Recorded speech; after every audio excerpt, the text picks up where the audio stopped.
Gabon guztioi. La Universidad del País Vasco, Euskal Herriko Unibertsitatea, este año organiza, junto a más de 370 universidades europeas, la Noche de los Investigadores y las Investigadoras.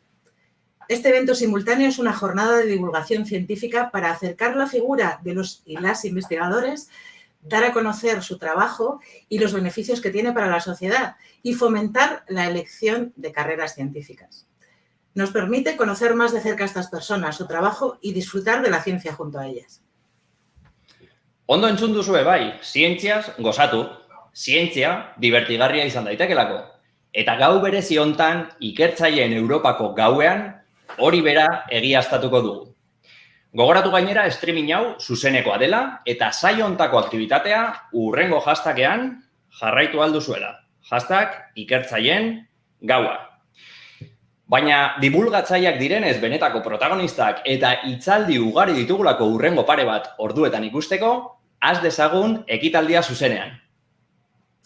Y comenzamos con Íñigo de Miguel, licenciado en Ciencias Económicas y Empresariales, licenciado y doctor europeo en Derecho.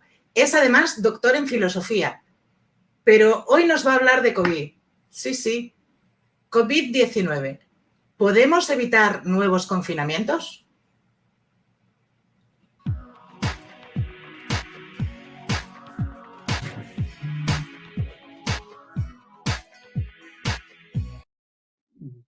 ¿Cómo podemos describir lo que nos está pasando con la COVID? Pues yo creo que es complicado, que hay veces que las palabras se quedan cortas y que no es fácil, no es fácil. Probablemente lo contaremos a nuestros nietos, no sé cómo. Será el gran trauma de nuestra generación, salvo que, y espero que no, vengan cosas peores detrás.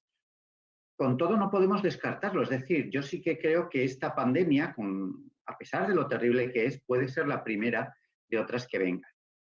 Si esto es así, creo que tiene todo el sentido del mundo pararnos a analizar muy cuidadosamente qué es lo que debemos hacer en situaciones de este tipo, porque no creo que esté desvelando ningún gran misterio si digo que esta no nos ha salido muy bien. ¿Por qué ha sido así? Bueno, yo creo que hay un factor esencial que explica por qué hemos hecho las cosas de una forma tan poco acertada, y es que lo hemos intentado contemplar exclusivamente como si fuera una crisis de salud pública, lo cual indudablemente es, ¿eh? Es decir, tenemos una crisis de salud pública, pero creo que no es solo una crisis de salud pública. Este error inicial nos ha llevado a tener serios problemas a la hora de enfocar la estrategia y no utilizar todo nuestro arsenal de conocimiento, nuestro arsenal de respuesta, ¿no? Hemos intentado enfocar la COVID a través de una estrategia que se basa en lo que la epidemiología ha venido haciendo durante mucho tiempo. Esto significa utilizar básicamente tres tipos de iniciativas. La primera es hacer pruebas e intentar localizar a todas las personas que tienen el virus, que son infecciosas. La segunda es rastrear, intentar localizar los contactos de estas personas para cortar las cadenas de contagio. Y la tercera es aislarlas, claro, porque si no las aislamos no serviría de mucho todo lo anterior. ¿Qué es lo que ocurre? Pues que cuando hay un número relativamente escaso de casos, esto es posible. No es muy complicado localizarlos, al principio se puede rastrear y es fácil controlar si se aíslan o no. Cuando existe transmisión comunitaria, cuando hay miles, cuando hay cientos de miles de personas que son infecciosas, esto se hace imposible, como lo hemos visto. En ese momento tenemos que recurrir a medidas diferentes, medidas que son mucho más complejas y que suponen un serio recorte de nuestras libertades fundamentales.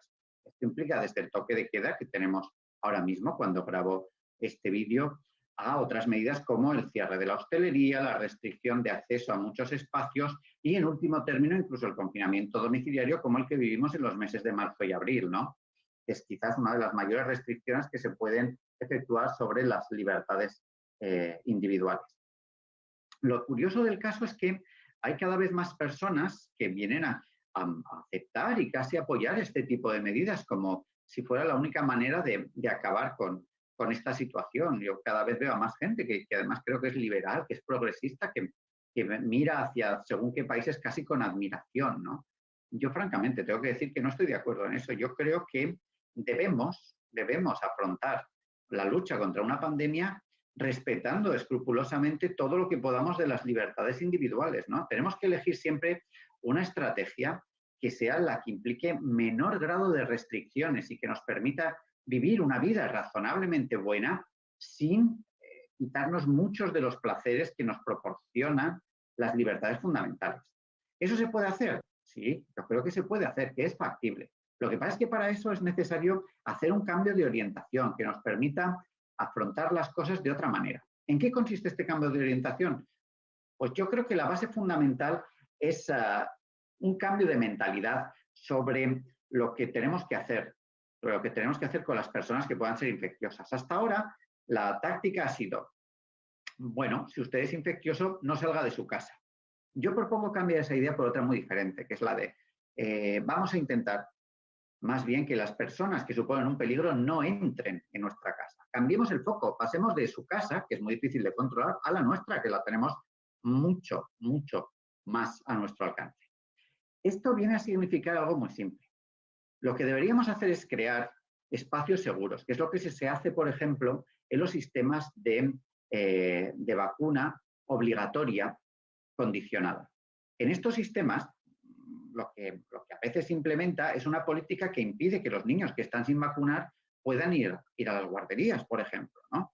¿Por qué? Pues porque de esta manera se consiguen dos cosas. Uno, incentivar la vacunación y dos, sobre todo, ¿no? Lo fundamental, intentar proteger a otros niños frente a los que puedan suponer un riesgo, ¿no? Por su capacidad de infectarles, evidentemente, de manera involuntaria. ¿Qué es lo que yo propongo entonces? Bueno, pues extendamos esta idea de asegurar espacios a otros muchos, a espacios cerrados en los que es donde más se dan los eventos de contagio. Intentemos conseguir que solo puedan acceder a estos espacios aquellos que sean capaces de demostrarnos que no tienen esa capacidad de suponer una amenaza para todos nosotros. ¿Esto cómo se puede hacer? Pues solo hay una forma, que es crear certificados de no infecciosidad. Es decir, crear certificados que lo que digan es que la persona que los lleva consigo no supone una amenaza para el resto. Estos certificados podrían obtenerse de distintas maneras. Una es, por ejemplo, que la persona está inmunizada, es decir, que consideremos que por el hecho de haber pasado la patología en un tiempo prudencial, pues tiene anticuerpos suficientes como para no ser un peligro para el resto. Otra posibilidad es haberse vacunado, aunque yo creo que habría que complementar eso con un análisis serológico para saber si la vacuna ha funcionado o no. Y una tercera es la realización de test como por ejemplo los test de antígenos o las PCRs, que lo que permiten es saber si una persona tiene el virus, ¿no? Porque si no la tiene, no representa ningún peligro para todos nosotros. Cualquiera de esas vías serviría para obtener un certificado. Evidentemente, todos tendrían distintas duraciones y es posible que fuéramos incluso más exigentes en unos espacios que en otros, ¿no? Para saber qué tipo de virus, qué tipo de prueba pedimos y con qué intervalo o lapso temporal, ¿no? Entre unas y otras. En todo caso, si consiguiéramos hacer esto, es difícil saber si podríamos terminar con la pandemia. Yo mantengo mis reservas, sé que supone un esfuerzo logístico y un coste elevado. Con todo, creo que no es tan complejo como parece por varios motivos. El primero es que cada vez, por suerte o por desgracia, va a haber más personas inmunizadas. Cuando entre la vacuna habrá muchas personas que estén vacunadas y los test cada día son más baratos y más sencillos de utilizar, con lo que podríamos introducir en la tarea de emitir los certificados a muchas personas que actuarían como fedatarios públicos, por lo que todo resultaría más simple. En resumidas cuentas, creo que es una propuesta que podría ser factible, que es más respetuosa con muchos derechos individuales de lo que estamos haciendo hasta ahora y que en último término creo que merece la pena. Eso es todo. Muchísimas gracias.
Gabon guztioi, ni kimikaria naiz, baina gaurkoan fisika eta arteari buruz hitz egingo dizuet.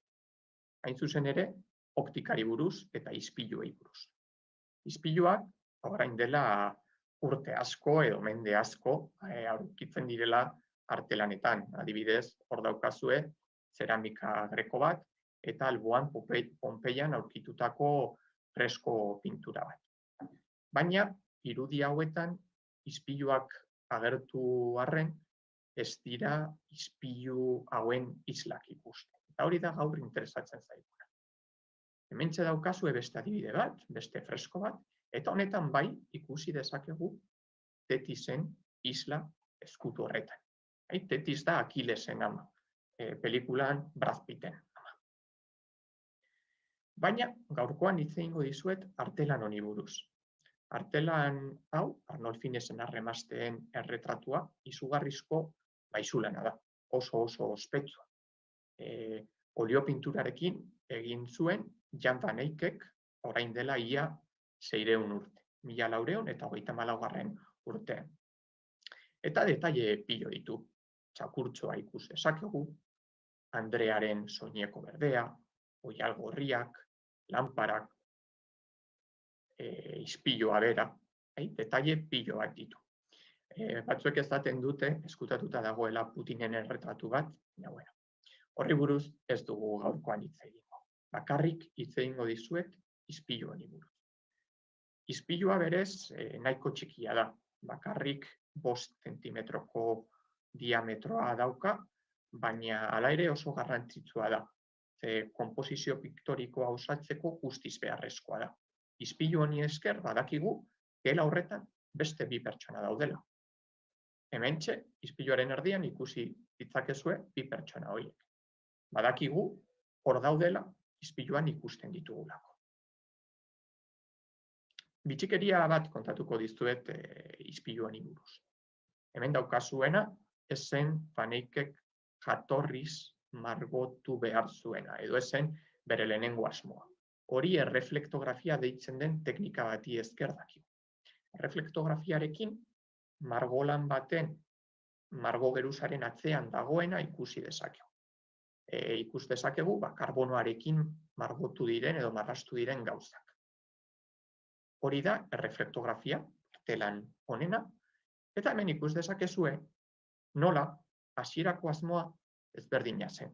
Segmentu handiagoak ziren eta markoa, ispiluaren markoa handiagoa izan behar zen. Baina gero, margotu zuenean, Van Eyckek bere asmoa aldatu zuen. Horrek adierazten digu gogoeta sakona egin zuela ispilu hau irudikatzeko. Berriro artelanara bueltatuko gara, eta orain ikusi hor ispilua, erdi-erdian, eta gera horretan dauden gauza asko ispilu horretan agertzen dira. Adibidez, laranjak edo mandarinak hor agertzen dira. Lanpara ere dana dago ispilu horretan. Nik nire buruari egin nion galderatzera da. Benetan hor dagoena, ispilu horretan dagoena, ondo adierazita dago, hau da, fisikaren eta optikaren arauak betetzen dute objektu horiek, tira, galdera bat egiten duzunean, askotan erantzuna ezagutzen da. Beitu, orain dela 16 urte, ikerlari batzuek, artelan hau eta beste hainbat artelan aztertu zuten, eta ikusi zuten zelan egin zuen Van Eyckek ispilua.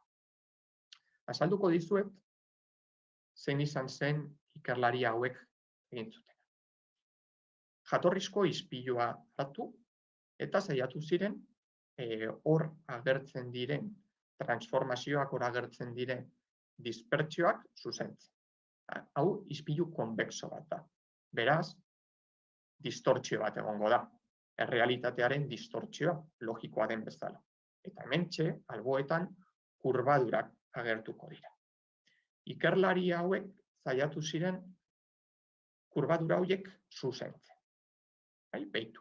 Algoritmo bat aplikatu zuten eta transformazio geometriko baten bidez saiatu ziren kurbadora horiek konpontzen. Eta horretarako hainbat transformazio geometriko aplikatu zituzten. Parabolikoa, esferikoa eta erradiala. Dana formula matematikoak aplikatuz. Eta ikusiko duzue, transformazio geometriko hauei esker irudia zuzentzen dela. Horrek adierazi nahi du, Van Eyckek modu egokian errepresentatu zuela islada horiek. Hala ere, ondo errepresentatu zuen, ondo egin zuen, baina ez guztiz. Akats txikitxo batzuk daude. Adibidez, mahai hau horrela egotea ez da oso logikoa. Eta hemen oraindik kurbadura ez da guztiz zuzen. Beraz, ikertzaile hauek pentsatu zuten, haiek konponduko zituztela akats txiki horiek. Zer egin zuten? Jatorrizko ispilua hartu. Transformazio geometrikoa aplikatu. Gero, eskuz, akats txiki horiek zuzendu zituzten. Adibidez, hemengo kurbadura eskuz zuzen ipini zuten. Eta berriro, transformazio geometrikoa aplikatu zuten. Atzera, nolabait. Eta lortu zuten espilu edo isla perfektuenak, nolabait izan. Hemen duzue, hobeto ikusteko, hau da Van Eyckek margotu zuena, eta hau da matematikoki lortu zutena. Ikusten duzuen bezala oso antzekoak dira. Aldaketa txikitxo batzuk daude hortik, baina esan dezakegu Van Eyckek ispilua oso modu egokian margotu zuela. Kontuan izan da, orain dela 600 urte margotu zuela, ez dakit, uste dut goretzi behar dugula bere lana. Eta inoiz, esaten badizuete, ispilurik onena edo artean inoiz margotu den ispilurik ospetsuena, bikainena, ederrena, Las Meninasen agertzen dena dela, beti esan dezakezue Van Eyckek lehenago margotu zuela eta hobeto egin zuela. Eta hori da dena, mila esker zuen arretagatik eta eskerrik asko.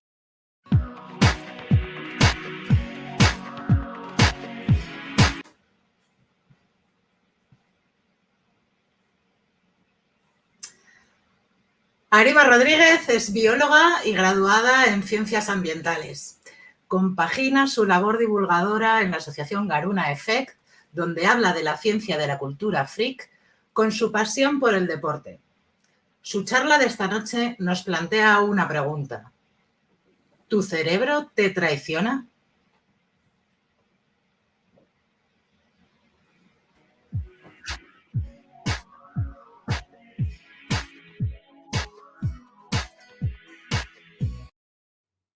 Muy buenas a todos y a todas, bienvenidos a la Noche de los Investigadores.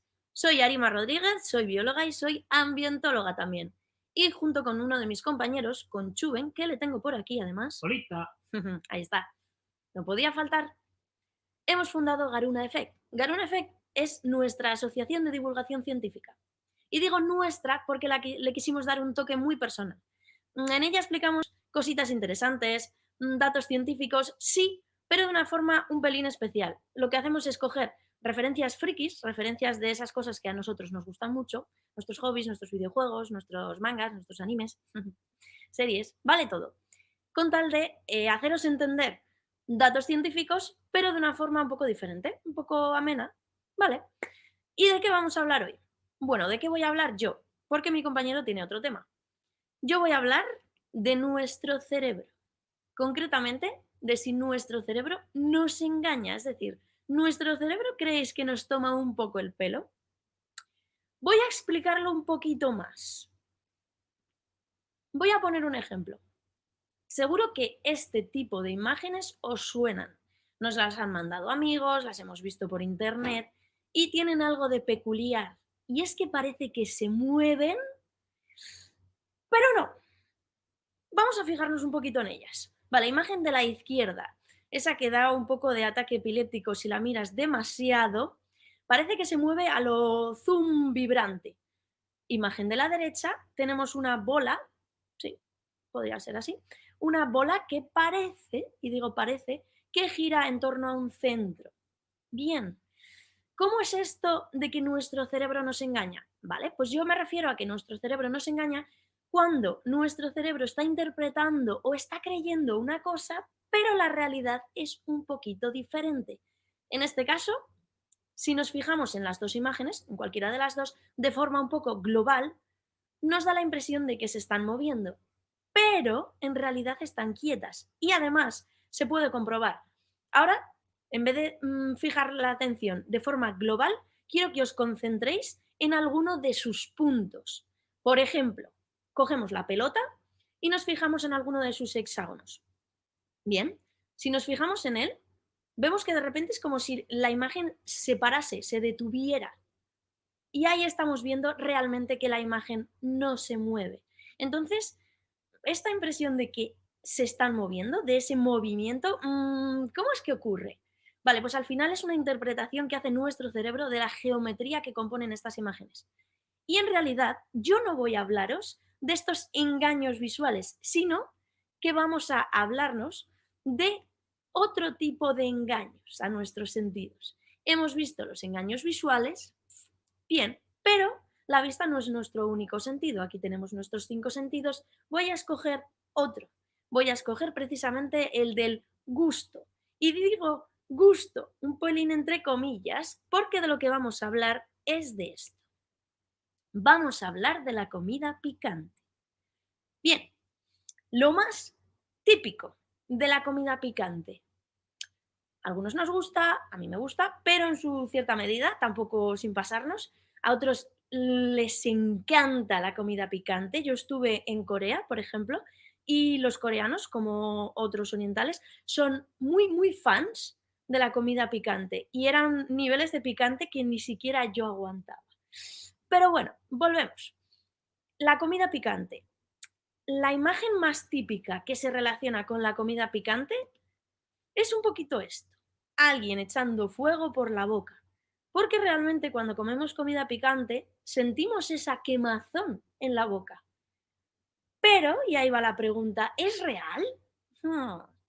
Y si ya sabéis que nuestro cerebro nos engaña, ya sabréis cuánto de realidad hay en eso de que nuestra boca pique o queme. Vale. Y ahora os lo pongo un pelín más complicado. A mí me gusta mucho esto de retorcer las ideas. Os pregunto, ¿es el picante un sabor?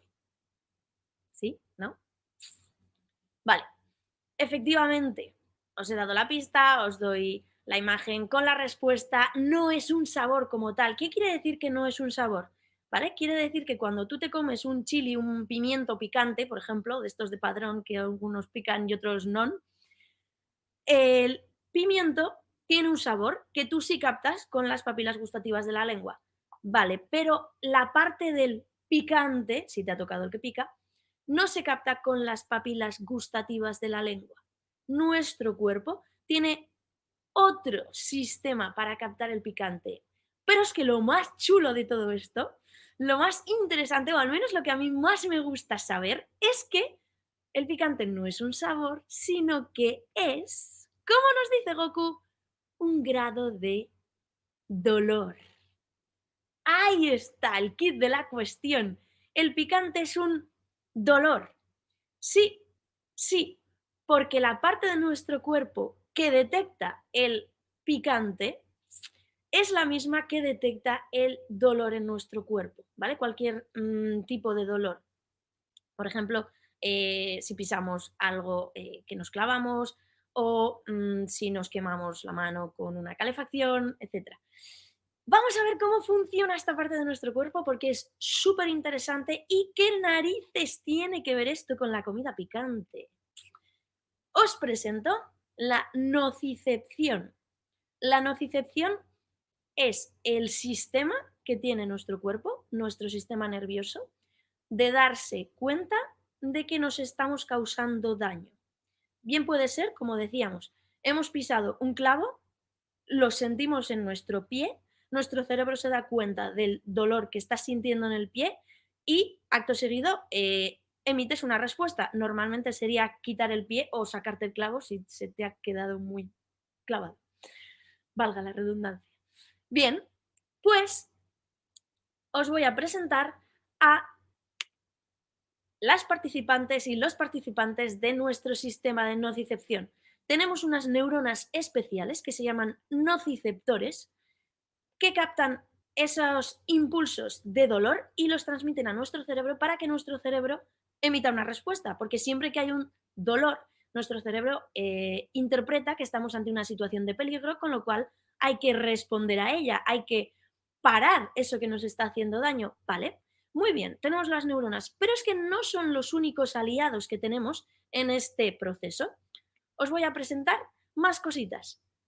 Tenemos moléculas, por ejemplo, proteínas, y concretamente os voy a presentar a una de ellas, a un tipo de proteína, la TRPV1. Sí, lo estoy leyendo a la vez que lo digo, pero es que si no se me traban las letras.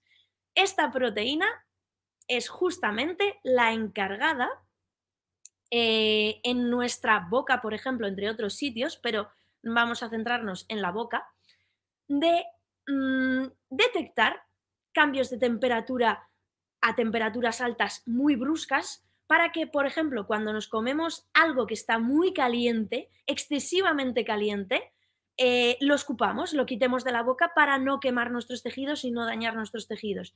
Bien, pero lo curioso, y esto es como una pequeña broma de la naturaleza, es que estos receptores moleculares, estas proteínas, también se activan con una sustancia que se llama capsaicina. Y la capsaicina es precisamente la sustancia que hace que la comida picante sea picante. Así que cuando nos comemos un pimiento picante, por ejemplo, ya que tenemos aquí la foto, la capsaicina activa estas moléculas, estas proteínas que tenemos en la boca, y estas proteínas, digamos que se confunden al mandar su señal al cerebro, o el cerebro se confunde al interpretar esta activación proteínica, ya que estas proteínas se solían activar con temperaturas altas para que no nos quememos la boca y se han activado porque se unen a la capsaicina. Entonces nuestro cerebro lo que interpreta es que nos estamos quemando la boca, y la sensación que tenemos nosotros es justamente de eso, aunque la temperatura en nuestra boca no haya cambiado en absoluto. Es súper, súper interesante porque es como una mala pasada ahí que te da la cabeza, pero por una tontería pues tan grande como esta. Y está guay, porque, como hemos dicho antes, el cerebro tiene que dar una respuesta a una situación de peligro o de daño, con lo cual lo que hace es generar otros estímulos en diferentes órganos. Sabemos que, por ejemplo, se nos dilatan las pupilas, se nos acelera el ritmo cardíaco y sudamos, ya cuando los niveles de picante son bastante intensos, porque nuestro cuerpo está, digamos, preparado para dar una respuesta ante el peligro o ante ese daño que estamos sufriendo. Es la mar de interesante, me parece súper guay. Son cosas tan cotidianas, pero que tienen unos entresijos así, pues tan retorcidillos, pues como estos que estamos contando. Pero es que no solo pasa con el picante. De hecho, otro de los engaños muy frecuentes que nos hace el cerebro es con el siguiente factor, el hielo. ¿El hielo quema? Efectivamente. Muchas veces hemos dicho que el hielo, al tocarlo, al quedársenos pegados a veces los cubitos de hielo, no solo sentimos primero el frío, sí, pero después sentimos como una especie de quemazón en la piel. Y con la nieve también, si estamos jugando mucho tiempo en la nieve, etcétera, nos pasa lo mismo, se nos enrojecen las manos y al final sentimos como una especie de quemazón en la piel. Y realmente el mecanismo es muy, muy, muy parecido al que acabamos de ver con el picante, solo que con el hielo. Lo que ocurre es que dos situaciones diferentes dan un resultado muy, muy similar, en el sentido de cuando comíamos picante, tanto la capsaicina como las altas temperaturas activaban nuestra molécula, nuestra proteína. Lo que pasa es que en este caso no es que tengamos una activación proteínica, sino que el hielo produce daños en la piel, daños celulares, daños en el tejido, al igual que las quemaduras. Son daños muy similares que producen al final la muerte celular, la muerte de las células de nuestra piel.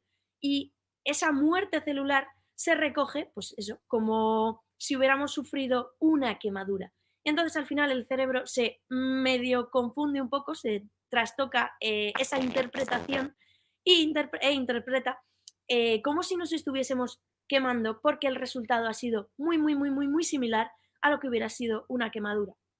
Solo que el proceso por el cual se nos han muerto las células es un pelín diferente. Cuando baja mucho, mucho, mucho, mucho la temperatura en contacto con nuestras células, las células de nuestra piel, lo que ocurre, ya que somos un grandísimo porcentaje de líquido, es que los líquidos de nuestras células cristalizan y al cristalizar lo que hacen es aploch, romperse las células. Entonces, al final, lo que acaba pasando efectivamente es que la célula explota, se muere y cuando el daño ya se recoge por el cerebro interpreta que está sufriendo una quemadura en vez de una muerte por cristalización por frío. Digamos que es la interpretación que hace el cerebro, pero es bastante interesante darnos cuenta que estímulos tan diferentes pueden provocar la misma respuesta y la misma interpretación del cerebro. Así que la primera pregunta que hacíamos antes sobre si nuestro cerebro nos engaña, pues deberíamos de decir que no lo hace adrede, pero sí, efectivamente nos toma un poco el pelo. Pero para eso estamos nosotros y nuestra ciencia explicada de forma amena para resolver dudas. Y hasta aquí, chicas, chicos, mi ponencia. Muchísimas gracias por participar de esta iniciativa. Súper encantados de estar con vosotros. Y nada, nos vemos en las siguientes, que espero, de verdad espero de todo corazón, que podamos volver a vernos en persona, que a mí me encanta, eso me encanta. Así que, agur.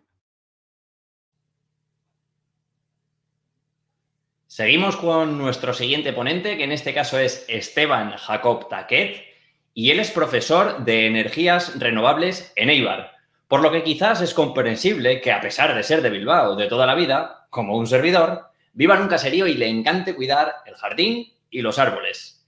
Como divulgador, en este caso, los temas que más le apasionan son la física, las matemáticas, la energía o la sostenibilidad. Hoy nos va a hablar de la teoría del control, de cómo se relaciona con alguno de esos campos que le apasionan y, en cierto sentido, con la vida cotidiana. Esteban Jacob Taquet, tranqui tío, yo controlo.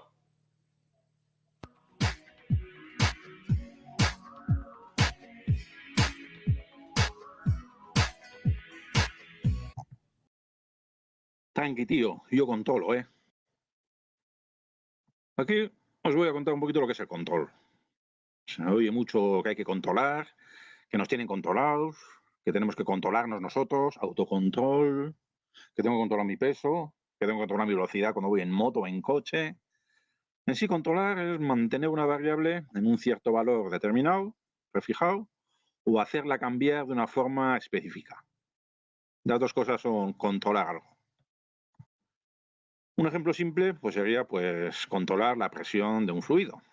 Pues para controlar la presión de este fluido, lo que voy a hacer va a ser mantener constante la altura del líquido. Así la presión va a ser siempre la misma. Y si os dais cuenta que hay algo que es bastante cierto en esto del control, que si quiero controlar la presión, no actúo directamente sobre la presión, actúo sobre la altura del líquido. Si quiero controlar la temperatura de la habitación, no controlo la temperatura como tal. Controlo la posición del mando del termostato, o controlo el paso del gas a la estufa, o echo más leña, pero la temperatura como tal no la puedo cambiar. Bueno, esta forma de control pues, es bastante sencillita, pero solo funciona si no me cambian demasiado las exigencias. Es decir, si no tengo mayores problemas, todo va a funcionar bien. Pues de repente me piden muchísimo caudal, eso no va a funcionar. Es decir, necesitaríamos algo más complicado. Realmente el control es bastante complicado en general. En este caso podríamos utilizar un controlador.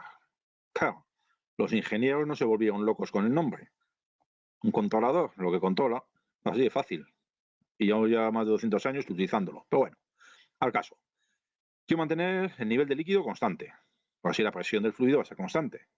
Así tengo un controlador que mira a ver esa válvula si la tiene que abrir más o menos para que dentro salga más agua. En principio así está muy bien, porque el líquido va a permanecer siempre constante, pidamos muchísimo más caudal o pidamos poco. Ya es una ventaja.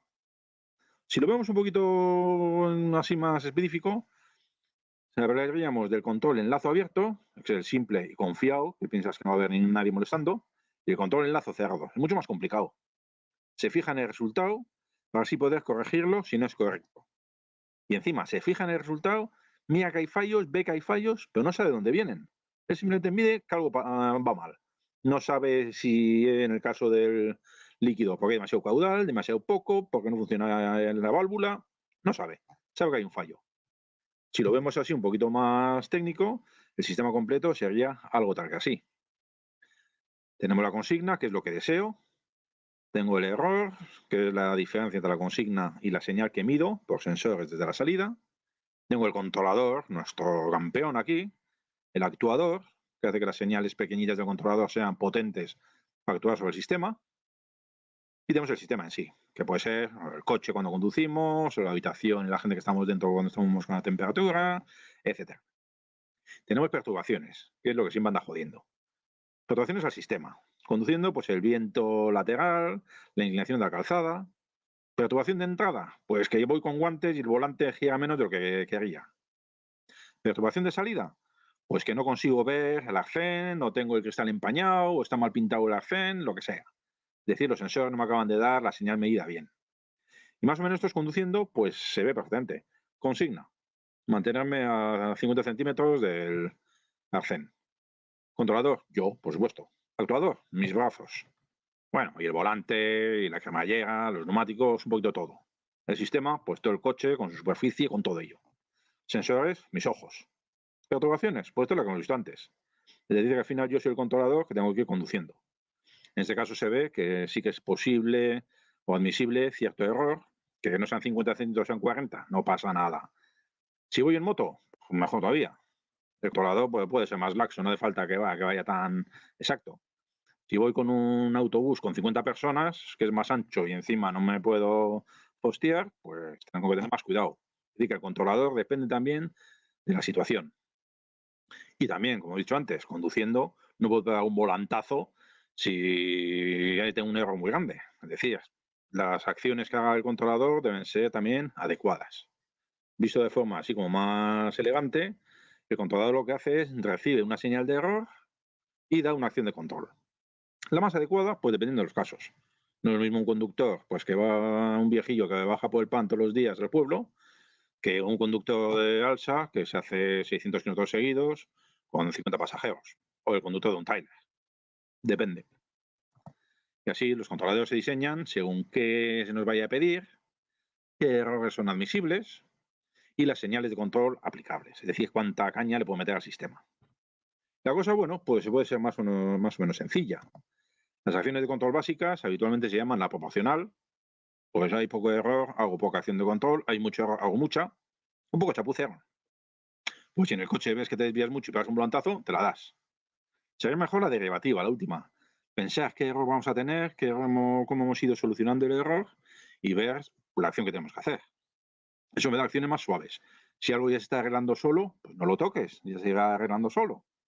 Y la integral es más difícil de ver, tiene en cuenta el error pasado, como hemos estado haciendo las cosas hasta ahora y las podemos tener en cuenta. Y con estas tres acciones podemos hacer los controladores que llaman simples, que serían el proporcional, el PI, el PD y el PID. La ventaja con estos controladores es que no es necesario conocer mucho el sistema a controlar.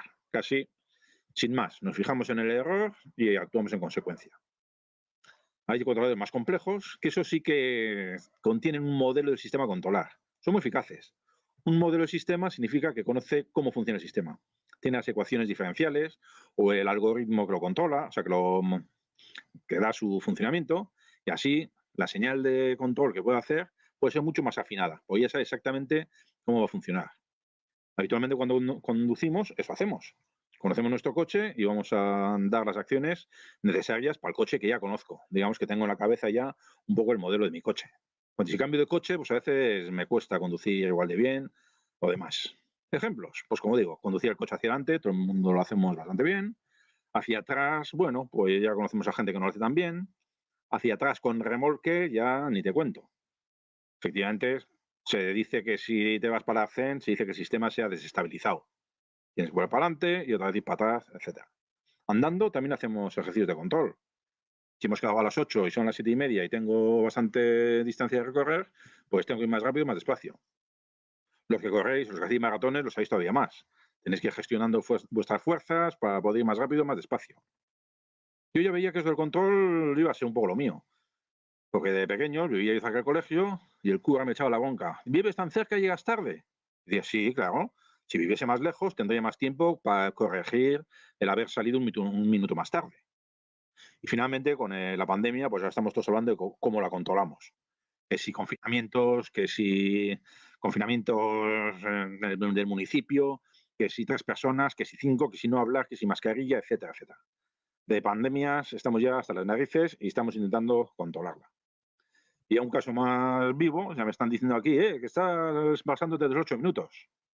Tranqui, tío, yo controlo. Tengo aquí mi cronómetro, ya se cumplen justo los 8 minutos. Esto es control. ¿De acuerdo? Venga, un saludo.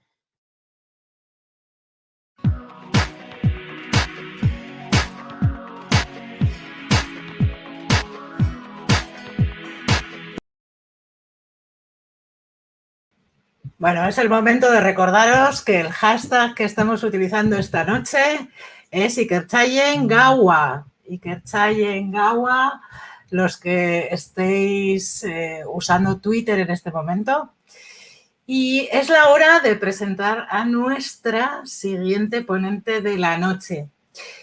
Begoña Sanz es doctora en ciencias y miembro del grupo de investigación Aging On, para promover un envejecimiento saludable activo.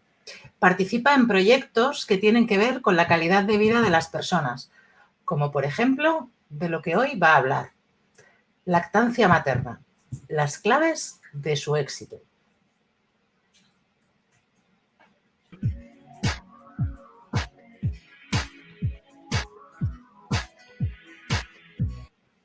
Esta fotografía está tomada en agosto de 2009, en una playa al norte de Fuerteventura, en Majanicho.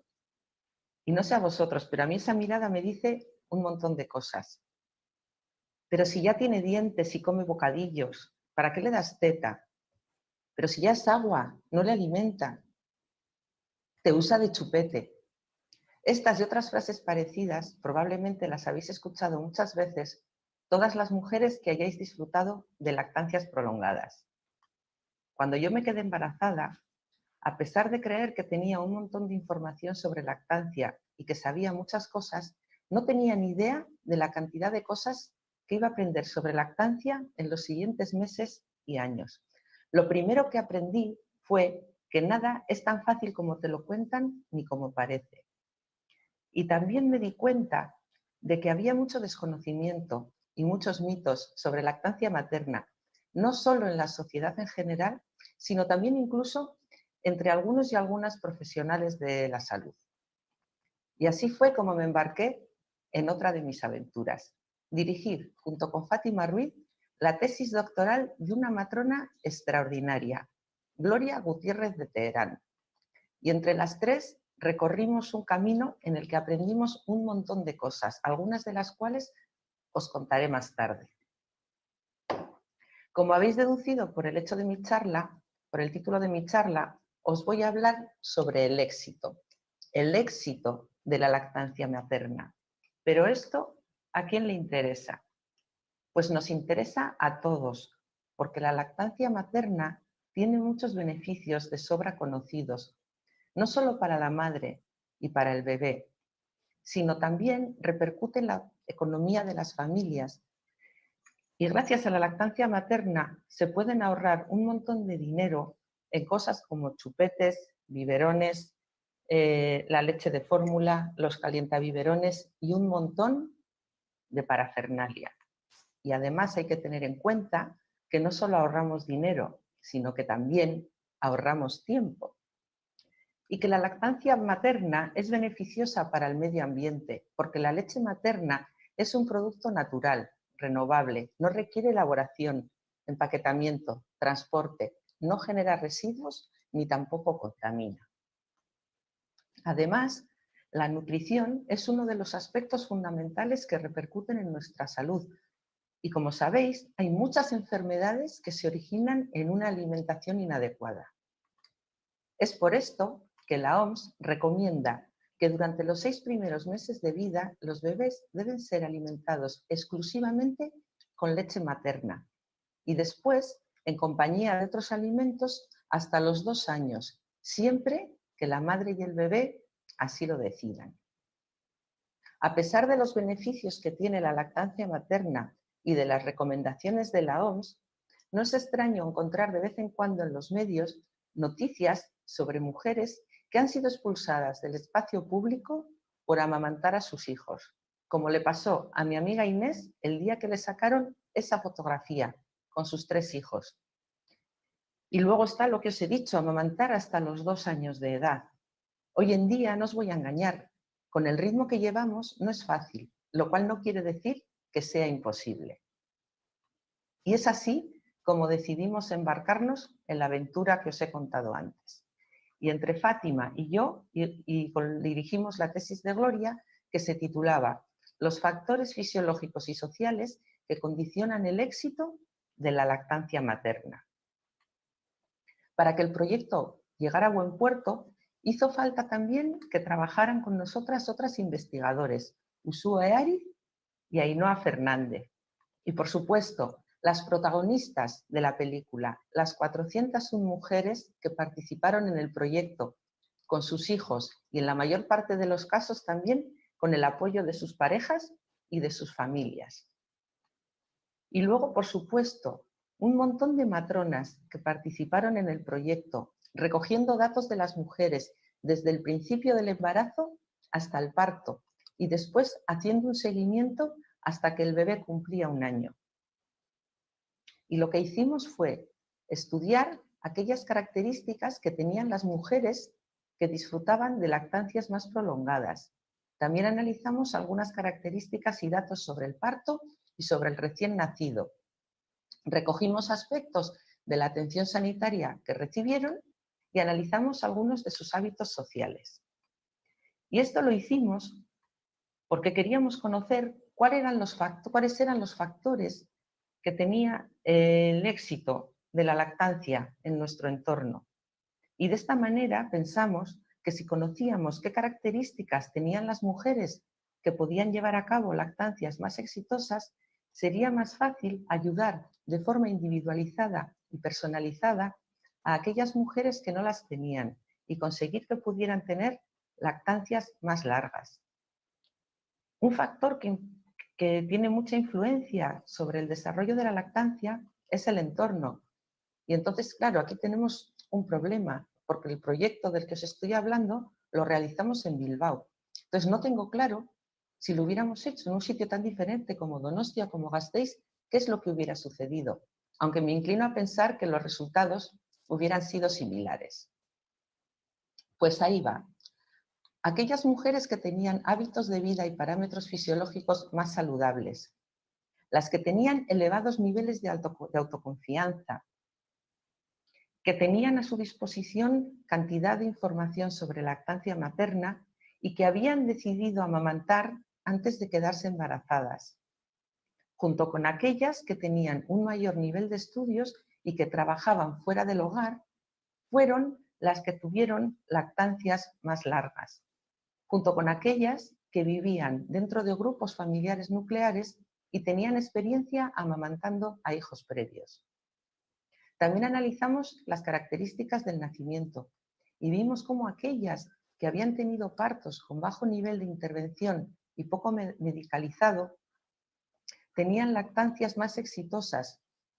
Y cuando analizamos datos relacionados con el bebé, porque en realidad la lactancia, como sabéis, es cosa de 2, comprobamos que los factores más influyentes eran tener puntuaciones elevadas en el test de Apgar y haber estado más tiempo piel con piel tras el parto. Y luego está eso de cuando estás en el hospital y te recomiendan la famosa ayudita, es decir, que le des al bebé un suplemento de fórmula pues en forma de biberón o de jeringuilla. Pues bien, cuando estos suplementos estaban recomendados por personal sanitario, no afectaba a la duración de la lactancia. Sin embargo, no pasaba lo mismo cuando la recomendación venía dentro del entorno familiar. Y hay que tener en cuenta que eran generalmente la madre o la suegra las que hacían esta recomendación. Y ahí lo dejo. Pasaba lo mismo con la introducción temprana de chupetes o de tetinas.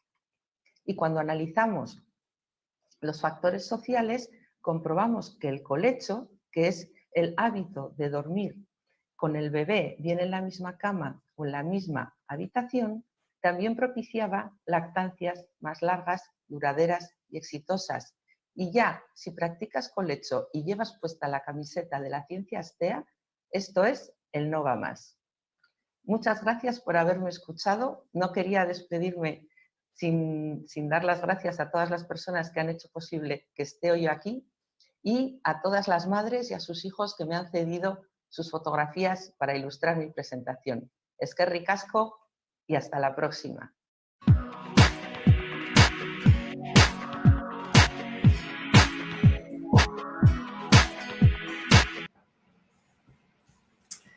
Muy bien, Begoña, recomendando esa lactancia materna. Seguimos con Gorka. Gorka Oribe es licenciado y doctor en farmacia, profesor en la Facultad de Farmacia de la Universidad del País Vasco, Euskal Herriko Unibertsitatea aquí en Vitoria-Gasteiz, cofundador de Geroa Diagnostics, una empresa centrada en buscar biomarcadores para el diagnóstico del Alzheimer. De ello nos hablará hoy, de un nuevo biomarcador rápido para el diagnóstico del Alzheimer en saliva.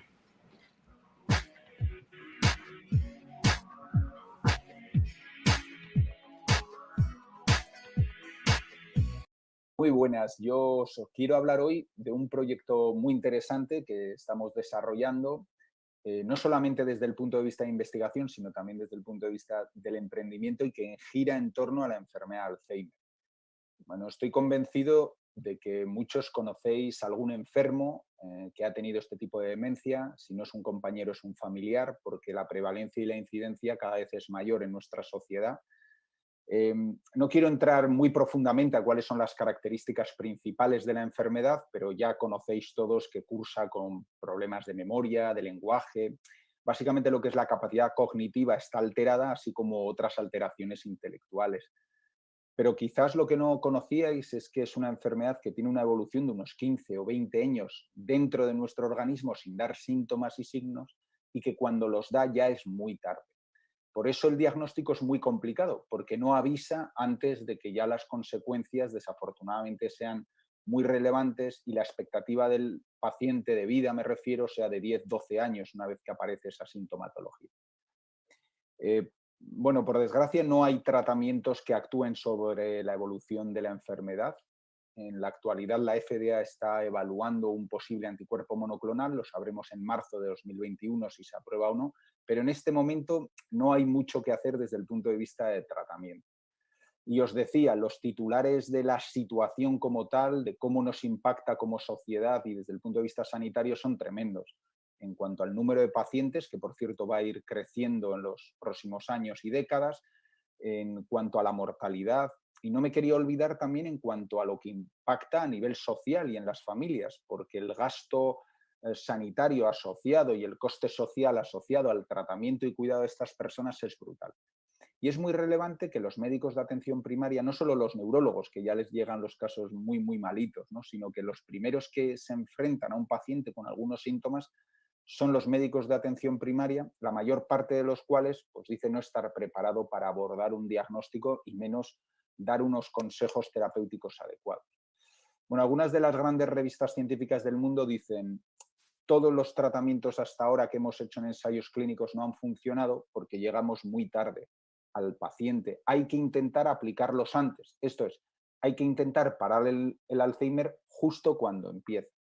Y para hacer esto, claro, hace falta herramientas diagnósticas y no son sencillas, porque como decía antes, diagnosticar un paciente dentro de las demencias con la enfermedad tipo Alzheimer requiere de una clase de aspectos no solamente neurológicos y cognitivos, sino lo que veis arriba también en las diapositivas, una clase de biomarcadores que están, entre comillas, ya reconocidos por la comunidad internacional, pero que consisten o bien en hacer punciones lumbares para ver biomarcadores en líquido cefalorraquídeo o herramientas de resonancia magnética o de PET. Esto, lógicamente, es muy complicado, muy costoso y realmente complejo de llevar a un screening poblacional, ¿no? Teniendo en cuenta que va a haber un porcentaje importante de las personas que tengan más de 65 años que deberían de ser analizadas y revisadas de forma periódica. Bueno, ¿de dónde surge la idea de afrontar este proyecto de investigación y emprendedor? Pues desde el descubrimiento de un biomarcador que está en la saliva y con el que hemos visto que es capaz de encontrar un diagnóstico, de poder discriminar a aquellas personas que ya tienen unos síntomas tipo Alzheimer o incluso tipo deterioro cognitivo leve, que sería un estadio un poquito inicial. Esto es simplemente cogiendo la saliva y mirando un biomarcador, una proteína muy sencilla de medir y muy económica, podríamos determinar cuál es ese grado y riesgo que tiene el paciente de tener o no la enfermedad y de evolucionar en ella. ¿Cuál es el potencial que tiene un hallazgo de esta naturaleza? Igual os preguntáis. Bueno, pues que es muy fácil de medir. De hecho, es el único biomarcador ahora mismo a nivel mundial que se obtendría de la saliva y que serviría para este fin terapéutico. Solo una proteína, tanto para enfermos con Alzheimer, pero también aquellos que están desarrollando ya los síntomas, está validado no solamente por nosotros, sino sobre todo por otros grupos de reconocido prestigio y es muy económico. Permitiría incluso, llegado el caso, realizar un autodiagnóstico. No digo que esa sea su función, pero desde luego para los profesionales, neurólogos y médicos de atención primaria sería una herramienta muy adecuada, así como para seleccionar mucho mejor aquellos sujetos que entran a formar parte de los ensayos clínicos, ¿verdad? Y que con la pandemia que estamos viviendo y padeciendo, todos hemos ido aprendiendo lo importante que son los ensayos clínicos, lo importante que es el diagnóstico. Bueno, un proyecto de esta naturaleza se hace, como siempre, con ayuda, con colaboración, de una forma multidisciplinar y estamos agradecidos a muchas de las instituciones que han colaborado. Pero estoy convencido que muchos de los que me estáis oyendo y muchas diréis, bueno, ¿cuáles son los datos científicos que estás manejando, verdad? Bueno, no quiero ser muy aburrido porque este no es la razón y el motivo. Simplemente quiero dar un poquito de luz a lo que estamos encontrando. Siempre hablando de cohortes, de grupos de personas. Llamo control, como veis ahí, aquellos que están sanos. Y llamo MCI y AD aquellos que ya tienen sintomatología. O bien leve o ya bien, digamos, más grave, como es el caso de AD de Alzheimer. Y simplemente quiero que os veáis el color verde, que es el indicativo de cuánto biomarcador tienen estas personas en saliva. Como podéis ver, es 10 cuando uno está, digamos, cognitivamente bien, sano, y es por debajo de 5,5 más o menos, debajo de 6 cuando uno está mal. Como veis, hay una discrepancia muy importante entre tener el biomarcador alto, por lo tanto, indica que estás bien desde el punto de vista del deterioro cognitivo, o tenerlo bajo. Estos datos en aproximadamente 200 y pico sujetos ya nos llamaron la atención, pero decidimos validarlo. Esto es, volver a coger otro cohorte de personas, en este caso estamos hablando casi de otras 100 personas más, y volver a realizar el mismo estudio tomándoles la saliva y analizando este biomarcador. Y podéis ver que aquellos que estaban sanos volvían a tener 10 aproximadamente y aquellos que estaban enfermos leves o más graves tenían aproximadamente menos de 5. Volvía a ser un biomarcador altamente capaz de discriminar entre la población sana y la población enferma.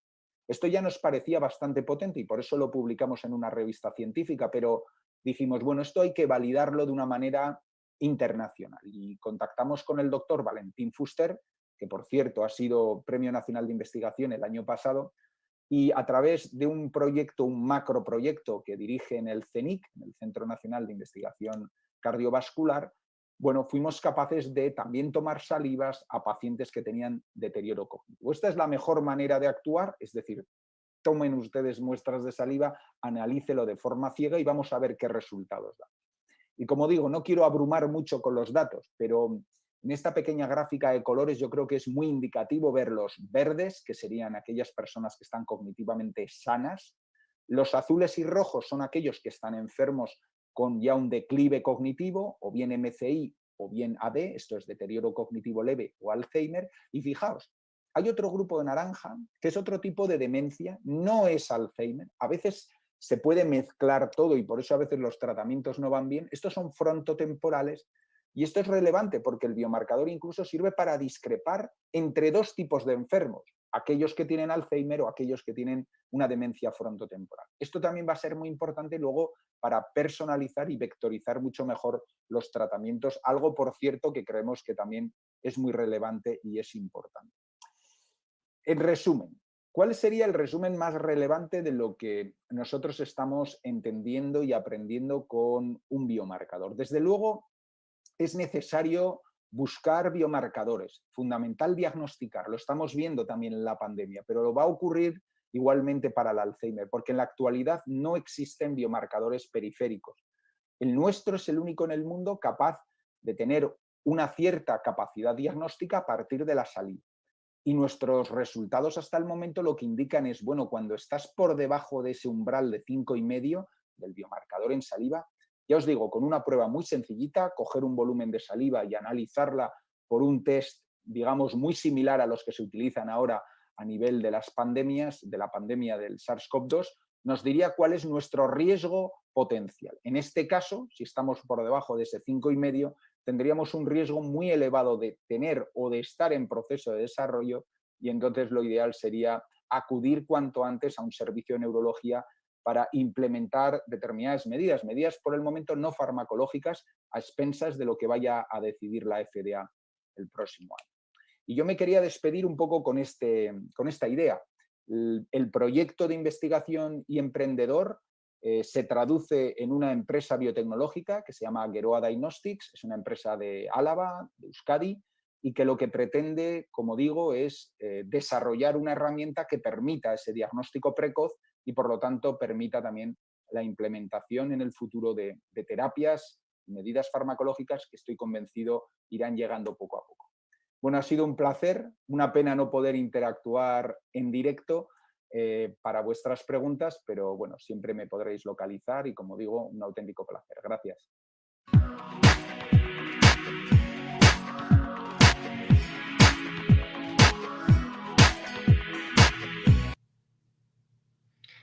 Ikertzaileen Europako gau honek jarraitu behar du eta gogoratu ez baduzu egin erabili gure hashtaga sare sozialetan. Gero eta ikusle gehiago ditugu eta interakzio gehiago baita. Aurrera goaz gure hurrengo hizlariarekin. Beñat Olabeda. Bera kimikan graduduna eta materiale polimerikoetan espezializatua. Gaur egun Polimat Institutoan ikertzailea da. Zer dira polimeroak, galdetu dezakezue. Honena, berari galdetzea. Beñat, sakonago azalduko diguzu, gero, baina hitz gutxitan, zer dira polimeroak? Kaixo, Xabi, ondo entzuten didazu? Bai, bikain. Bai, primeran. Bueno, polimero bat da, molekula bat, errepikapen unitatez osatuta dagoena. Hau da, molekula berdinaz, behin eta berriz dauka bere sekuentzian. Eta sekuentzia hauek oso luzera izan daitezke, edo motxagoak. Adibidez, botila honetan, polietilen tereftaratoa dugu. Etilen tereftarato molekula dago, behin eta berriz, errepikatuta.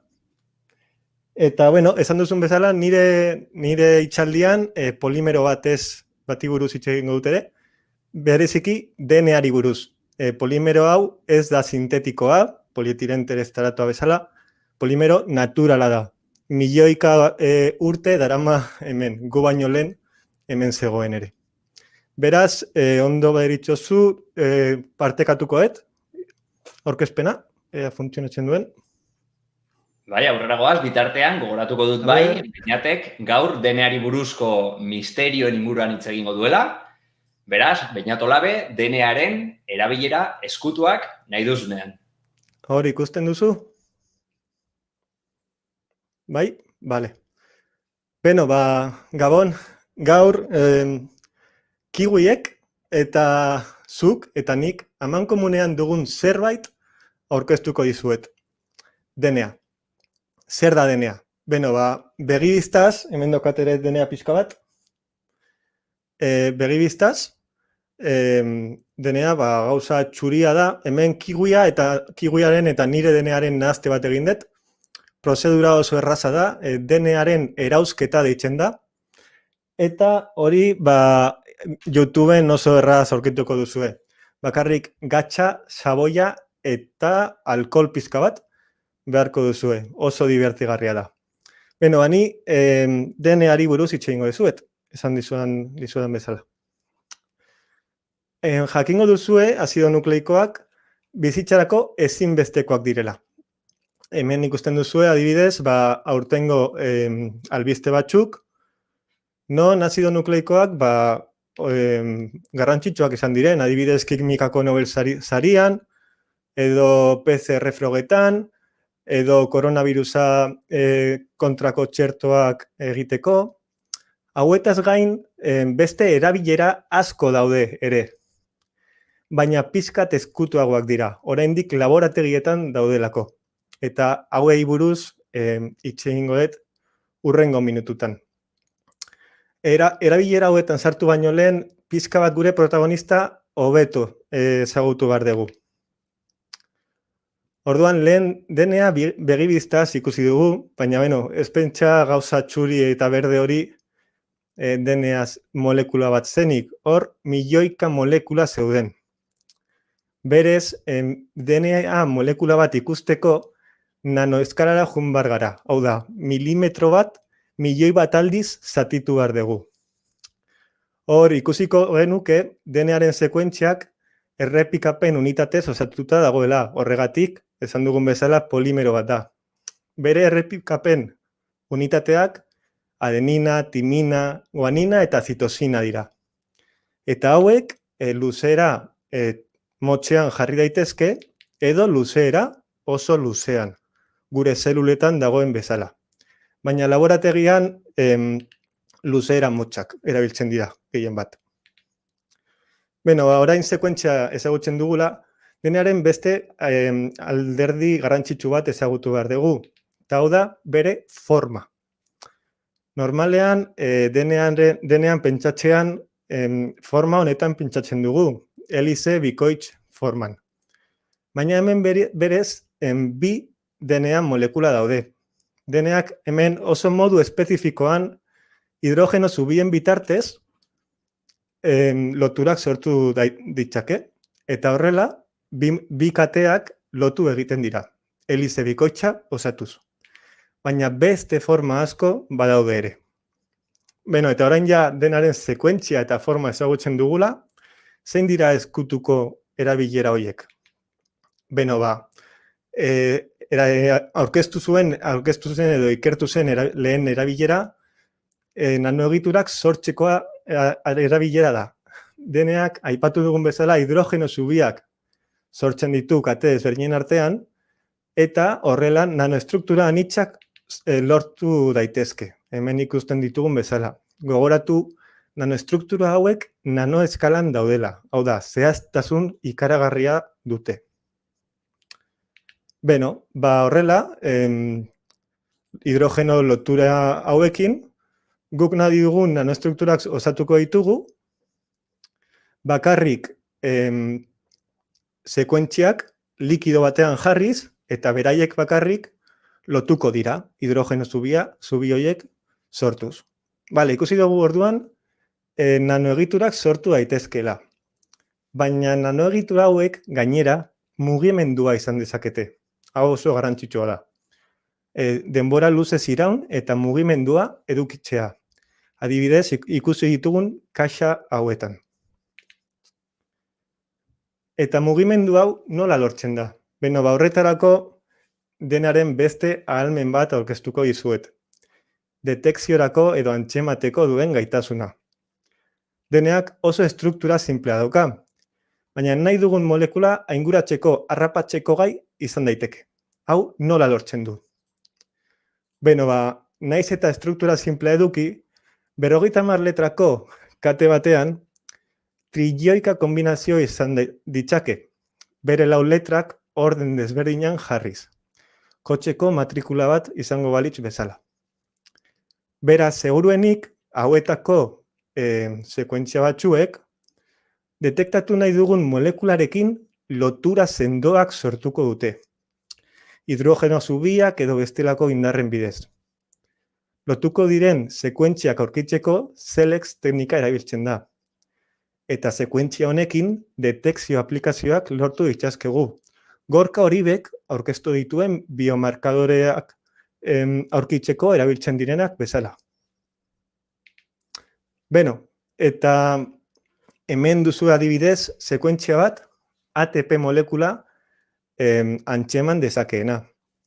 Hemen bi ATP molekula daude, ze sekuentzia bakoitza bi ATP molekula antzemateko gai da. Beste adibide bat, hemen kokaina antzematen duen sekuentzia bat dago.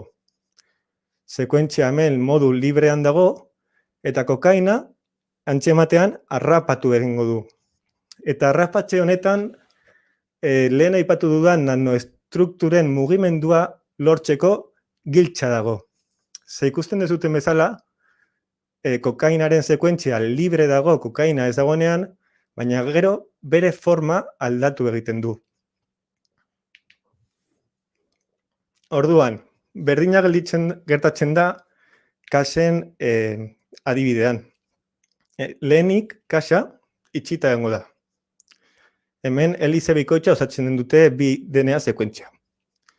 Gero hemen ATPa egongo da, eta beko sekuentziak ATPa harrapatzeko gai izango dira, eta goikoak askatu egingo dira.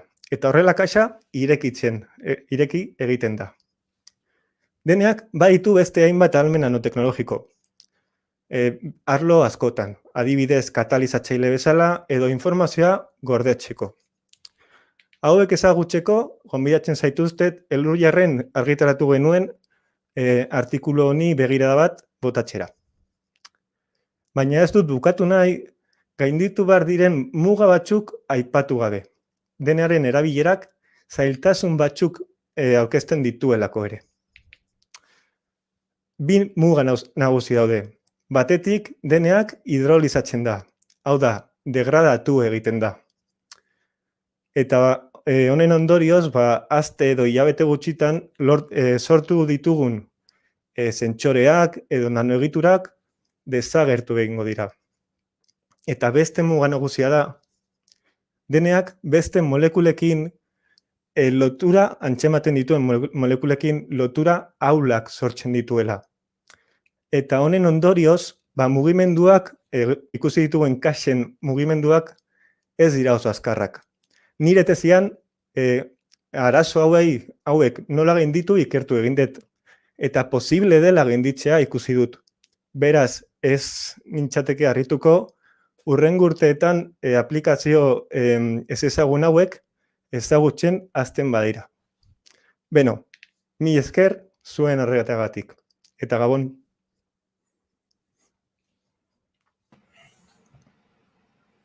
Gabon, eta mila esker Beñat, agur.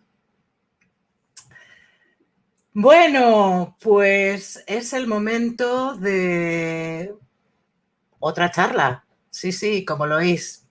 Y en esta ocasión nos acompañará Rubén Sierra, también conocido como Chuben, que es nada más y nada menos que físico e ingeniero electrónico. Y en sus ratos libres, monologuista de la asociación Garuna Effect, como Arima, donde habla de la ciencia de la cultura geek. Hoy nos va a hablar de algo que está en boca de todos. Y es que la corona es peligrosa.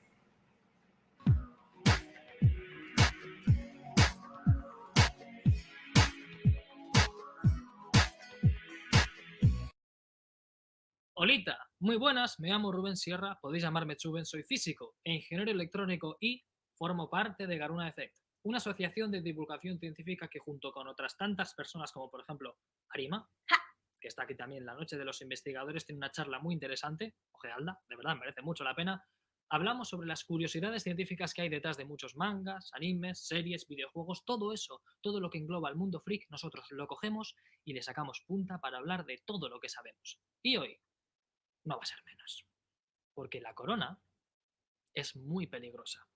Nos tenemos que hacer una serie de preguntas porque ¿por qué la corona es peligrosa? ¿Qué hace la corona? ¿Por qué está ahí la corona? Bueno, para contestarlas vamos a hablar del Sol. ¿Qué creías tú? ¿Que iba a hablar de otro tipo de corona? No.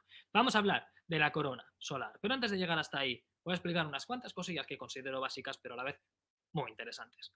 Lo primero de todo, en nuestro mundo, normalmente solemos manejar 3 estados de la materia: sólido, líquido y gas. Si cogiésemos con un microscopio un troncho, alguna cosa de estado sólido, y viésemos a través de él, observaríamos que la estructura molecular está formada por unas capas ordenadas con unos enlaces muy fuertes. En cambio, si pasásemos al estado líquido, tendríamos una estructura algo más desordenada, pero con unos enlaces algo más suaves, y luego ya en el estado gaseoso pues están esas moléculas pululando por ahí con unos enlaces más débiles o directamente sin enlaces ya. Pues, habiendo hablado de esto, voy a pasar a otro estado de la materia que considero que es el estado de la materia favorito de Rajoy: el plasma. Siento el chiste, o sea, era absolutamente necesario, no podía quedarme tranquilo sin hacerlo, pero bueno. El plasma. ¿Qué es el plasma? Nosotros hemos manejado sólido, líquido y gaseoso. Y en todos ellos tenemos en sus átomos el núcleo y los electrones orbitando alrededor en un modelo clásico. En el plasma no. En el plasma tendríamos los núcleos por un lado y los electrones por otro, volando por ahí, flying free, lo. Como por ejemplo, podemos ver en esta imagen que tenemos ahí el modelo clásico de núcleo y electrón orbitando, y luego ¡pam!, cada uno por su lado. Nuestro Sol está formado por plasma. Y, habiendo explicado esto, os voy a hacer una pregunta que igual puede parecer un pelín tonta, pero no hay preguntas tontas. ¿De qué color es el Sol? ¿Color naranja? ¿Color amarillo? Os recuerdo una cosa: de pequeños todos solíamos dibujar esto, de esta manera. Un sol mutante, ahí, arriba a la izquierda, de color amarillo, de color naranja, con una casa que también es un bastante destrozo para los arquitectos, pero estos eran nuestros dibujos. Y esa es nuestra concepción del Sol, de color naranja, de color amarillento, cuando en realidad si saliésemos al espacio y observásemos con nuestro ojo desnudo el Sol, aparte de morir, seguramente, porque las radiaciones nos harían un buen destrozo, observaríamos que el Sol es de color blanco y que todas las estrellas del universo son de color blanco. Lo que pasa es que el Sol abarca todo el espectro visible y también otros espectros de otros tipos de radiaciones que pueden ser más o menos perjudiciales, y siendo más exquisitos, observaríamos que el Sol tiene el máximo de intensidad justamente en el color verde, pero en realidad abarca todo el espectro visible y lo vemos de color blanco. Y viéndolo desde la Tierra, tendríamos que el Sol es más o menos color amarillo o anaranjado en función de cómo incida. Por el amanecer y por el atardecer es de color rojizo, y cuando lo tenemos más o menos por el mediodía ya ahí tendríamos un color amarillento. Pero eso es debido a nuestra atmósfera. Habiendo explicado el color, nos metemos con otra pregunta que ya no es tan tonta a mi parecer, ya que tenemos ahí el Sol siempre, pero ¿qué temperatura tiene la superficie? Para esto os voy a hacer otra pregunta que me parece también bastante interesante. ¿Qué es más caliente? ¿Un rayo o nuestro Sol? Pensad un poco, un mínimo, nada más. ¿Un rayo o nuestro Sol? Bueno, para ello, deciros que la superficie de nuestro Sol alcanza unos 5.700 grados centígrados. A medida que nos metiésemos cada vez más hondo en nuestro Sol, su temperatura aumentaría, pero la superficie del Sol es de 5.700 grados centígrados, mientras que la de los rayos, en este caso, serían un plasma de 27.000 grados centígrados. Sé que a alguno o alguna igual esto le ha descolocado, pero los rayos son plasma y de una temperatura brutal. Lo que pasa es que tienen esta temperatura porque son unos eventos muy puntuales que descargan una energía inmensa, mientras que el Sol mantiene esos 5.700 grados centígrados por sus procesos de fusión nuclear, etc. Pero me parece una comparación de verdad que es muy interesante. Ahora la lógica lo que nos dice es que nosotros damos a entender que cuando estamos cerca de una fuente de calor, notamos más calor, y a medida que nos alejamos de ella, notamos menos calor y se va volviendo más frío. ¿Vosotros creéis que el Sol, a medida que estamos más lejos de él, su temperatura descendería? Entiendo que la lógica nos diga que sí, pero para ello, ahora sí, os tengo que presentar a la corona solar.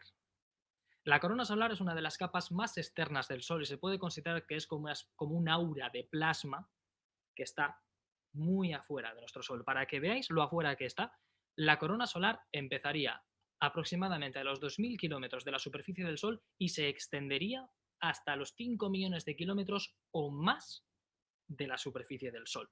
Y digo o más porque en realidad la superficie no está del todo clara hasta dónde llega o hasta dónde no llega, pero la corona solar está ahí.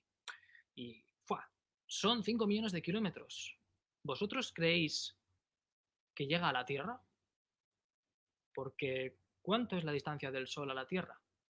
Esa es una buena pregunta, ya que en realidad, si hiciéramos la comparación, lo que ves en la imagen no está a escala, por cierto, eso es lo primero, tendríamos que de la Tierra al Sol hay 150 millones de kilómetros. Eso es una unidad astronómica que se suele conocer en astrofísica para usarlo para medir hasta diferentes distancias de diferentes planetas, para tener una referencia. Pero son 150 millones de kilómetros. Yo os lanzo otra pregunta también que me parece muy, muy chachi. En el centro de nuestra galaxia, en el centro de la Vía Láctea, tenemos un agujero negro supermasivo. Supermasivo, ¿vale? Quedaos con esto, supermasivo. Sagitario A. ¿Vosotros creéis que ese agujero negro supermasivo podría meterse dentro de la distancia que hay entre el Sol y la Tierra? Recalco que es supermasivo. Ojo ahí. 150 millones de kilómetros. Y estoy diciendo que solamente el agujero negro, no las consecuencias del horizonte de sucesos ni nada. Vale. Pues en realidad, si cogiésemos solamente el agujero, tendríamos que ocuparía esto. Porque el agujero negro Sagitario A tiene 44 millones de kilómetros. Y la distancia de la Tierra al Sol son 150. ¿Cómo os quedáis? ¿Por qué es supermasivo?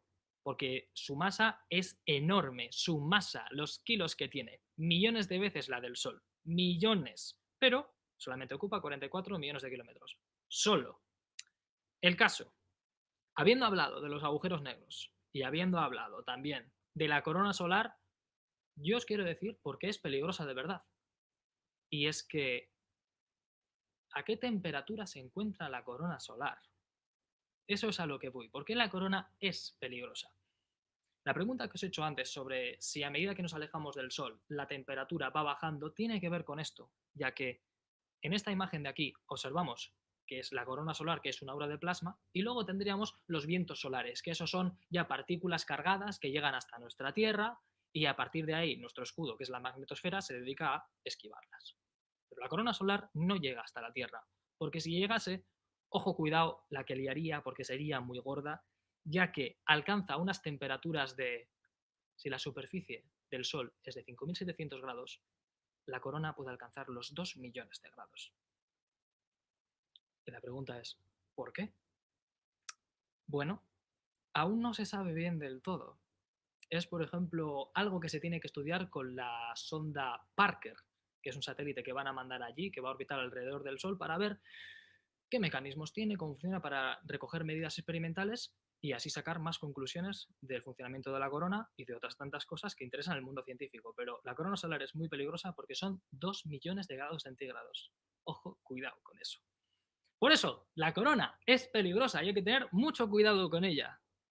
Damas y caballeras, señoras y señores, muchísimas gracias por haber estado conmigo en esta charla. Os animo a que nos sigáis en redes sociales y ha sido un placer estar en la Noche de los Investigadores. Os animo a ver todas las charlas de nuestros compañeros, a ver la charla de Arima y os esperamos en un evento que sea presencial porque tenemos muchísimas ganas de veros en el público y de disfrutar con vosotros. Hasta entonces, recordad, darle cuerda.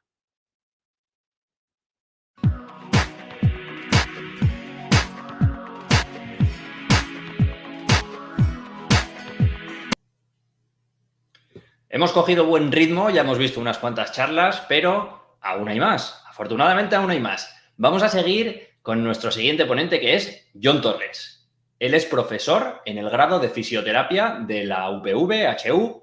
Es investigador, en concreto sobre asuntos que condicionan mucho nuestra vida cotidiana. Por ejemplo, la actividad física, el envejecimiento o la discapacidad. Y es que después de todas las horas que pasamos sentados hoy en día, ¿a quién no le duele la espalda, aunque sea un poco? Y si es así, si algún día nos duele la espalda, lo que hacemos es ir al fisioterapeuta. Y quizá lo primero que nos haga es un diagnóstico. Algo bueno podemos pensar. Ojo, hoy Jon nos va a contar que a veces un diagnóstico puede crear prejuicios. Jon Torres, Real Academia, no me diagnostiques.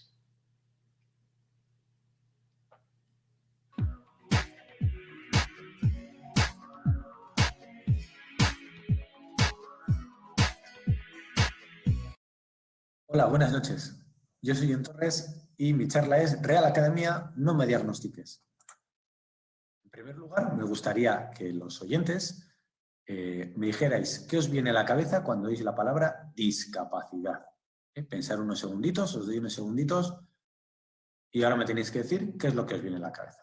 Normalmente, la mayoría de la gente cuando piensa en discapacidad, piensa en un problema, en una enfermedad o en una limitación.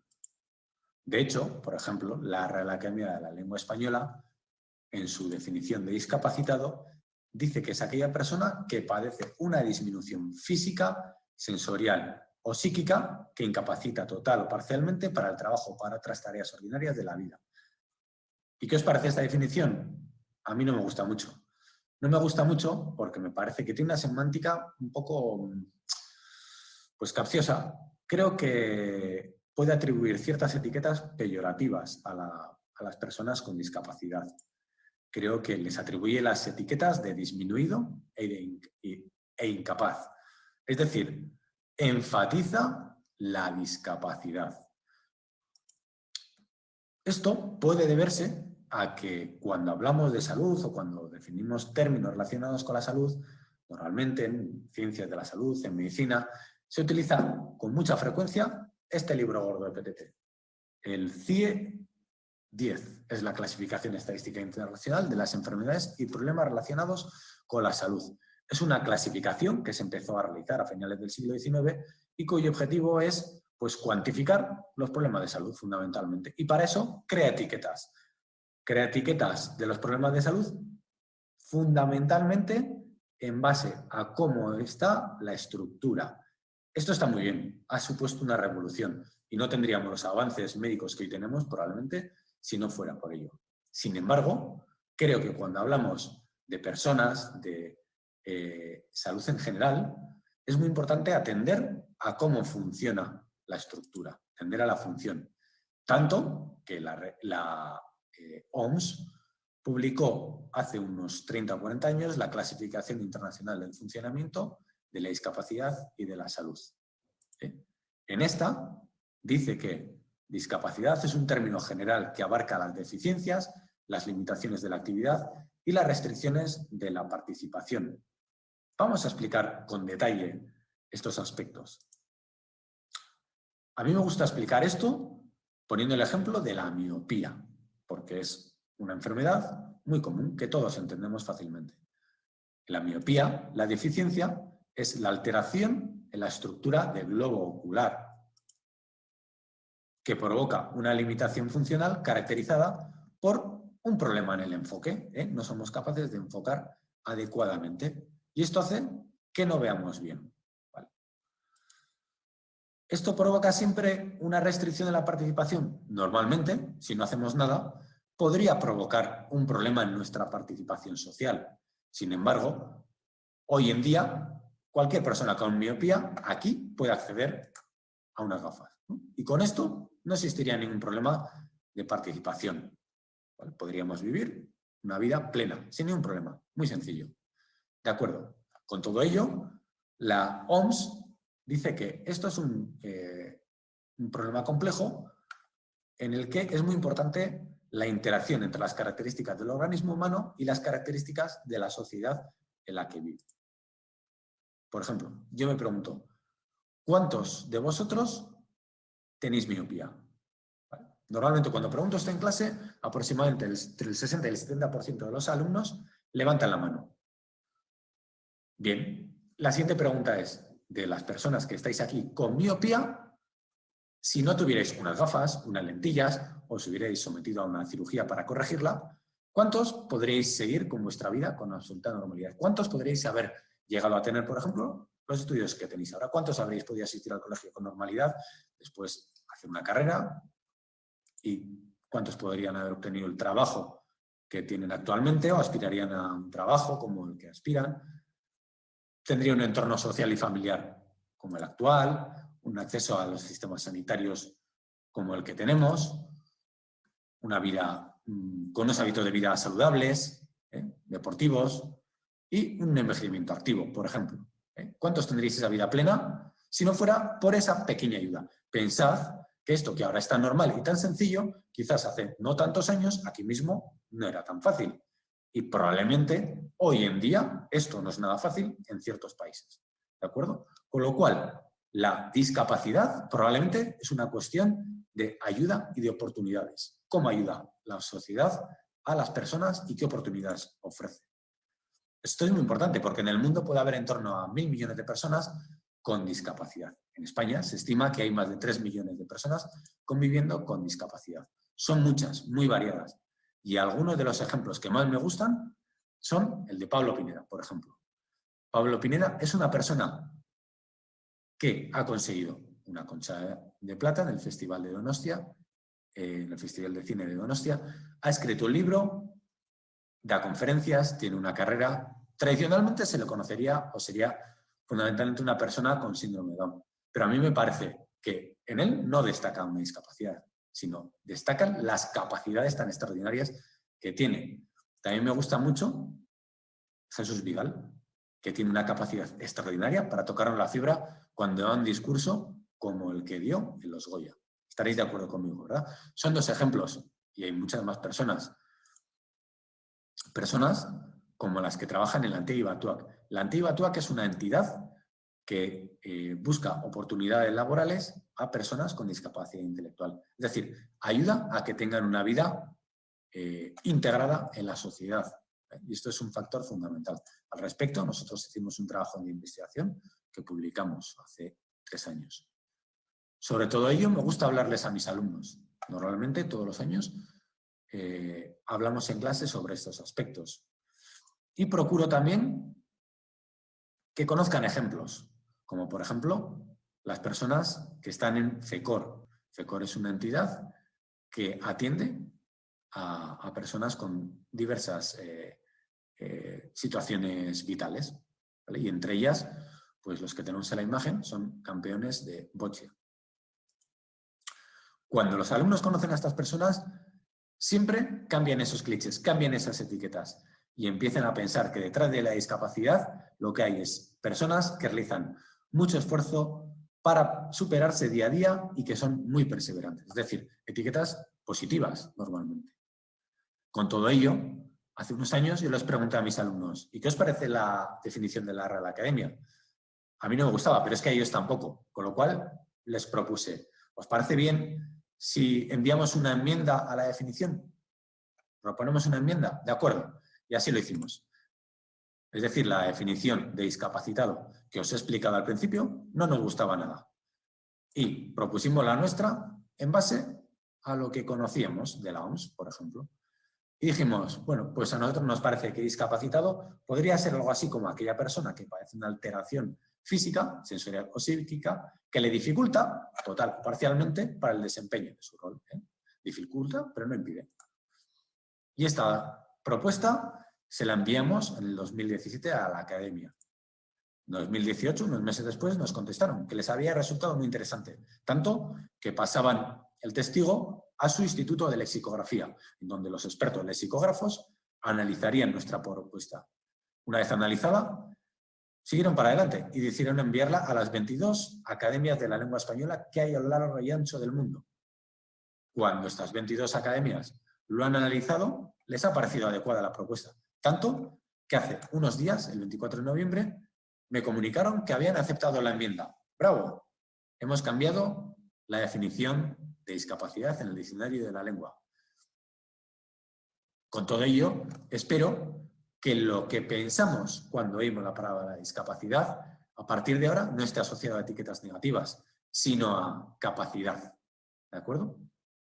Bueno, pues quisiera, para acabar, agradecer mucho a mis alumnos la participación en estos proyectos, así como a las entidades que han colaborado a lo largo de estos años, como mi grupo de investigación Aginon, la Dirección de Acción Social de la Diputación de Vizcaya, la Antey Batuac y FECOR. Y a todos vosotros por escucharme.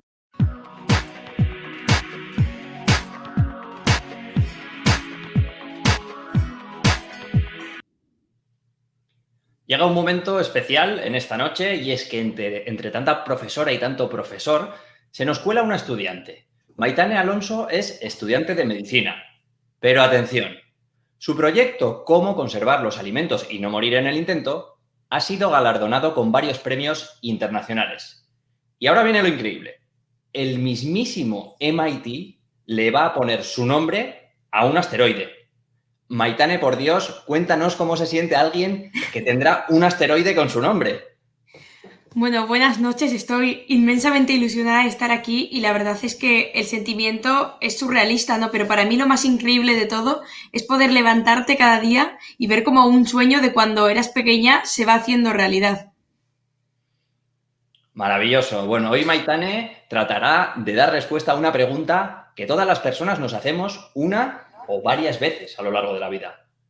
¿Dónde se han quedado nuestras ganas de aprender? Maitane Alonso, 1 más 1 no es igual a 2. Bueno, pues la verdad es que todo esto comenzó porque yo empecé a pensar, ¿no? A echar la vista atrás, esto que hacemos ya cuando va a acabar el año, ¿no? Y me di cuenta de que es que yo de pequeña no tenía ningún interés ni en la investigación ni en la ciencia. Yo era la típica persona que tenía un asiento atrás de clase al lado de la ventana y que en la clase de biología o de física y química pues echaba la siesta. Estaba absolutamente desmotivada. El sistema educativo me había quitado mis ganas de aprender, ¿no? Y hoy todavía más que nunca pregunto, ¿dónde están estas ganas? Porque muchísimas veces, y yo creo que todos nos hemos sentido, sobre todo a medida que vamos creciendo, ¿no? Como que no encontramos nuestro lugar en el mundo. Pero sin embargo, yo creo que es que todos llevamos un pequeño investigador dentro de nosotros. Yo, por ejemplo, lo veo muchísimo en los niños pequeños. Yo tengo una hermana pequeña que tiene 9 años y siempre está preguntando el porqué de las cosas, ¿no? Tratando de construir, tratando de crear, tratando al final de construir un mundo mejor, ¿no? Con sus pequeñas piezas de Lego. Y al final es que ese es el principio de la investigación, ¿no? Porque ¿qué es la investigación si no es construir un mundo mejor y más sostenible para todos nosotros? Entonces, bueno, al hablar de investigación, desde mi punto de vista, hay que hablar también de la educación, del sistema educativo. Y el otro día justo estábamos comentándolo y mi madre me contó un cuento que había leído de Ellen Buckley en el que ella contaba como el sistema educativo era como un niño que le mandaban que dibujase una flor en clase, ¿no? Le pedían que dibujase una flor y el niño se podía dibujar la flor más bonita que a él se le había ocurrido, con inmensos pétalos de diversos colores. Y la profesora le decía, no, la flor tiene que tener los pétalos blancos y el centro amarillo. Y el niño tenía que tirar su dibujo, ¿no? Y hacer otro. Y así le iban poniendo límites, uno tras otro, uno tras otro. Y un día el niño iba a otro colegio. Y en ese colegio le decían que haría un dibujo. Y el niño se quedaba sin hacer nada y le preguntaban, ¿por qué no dibujas, no? Porque no me has dicho que tengo que dibujar.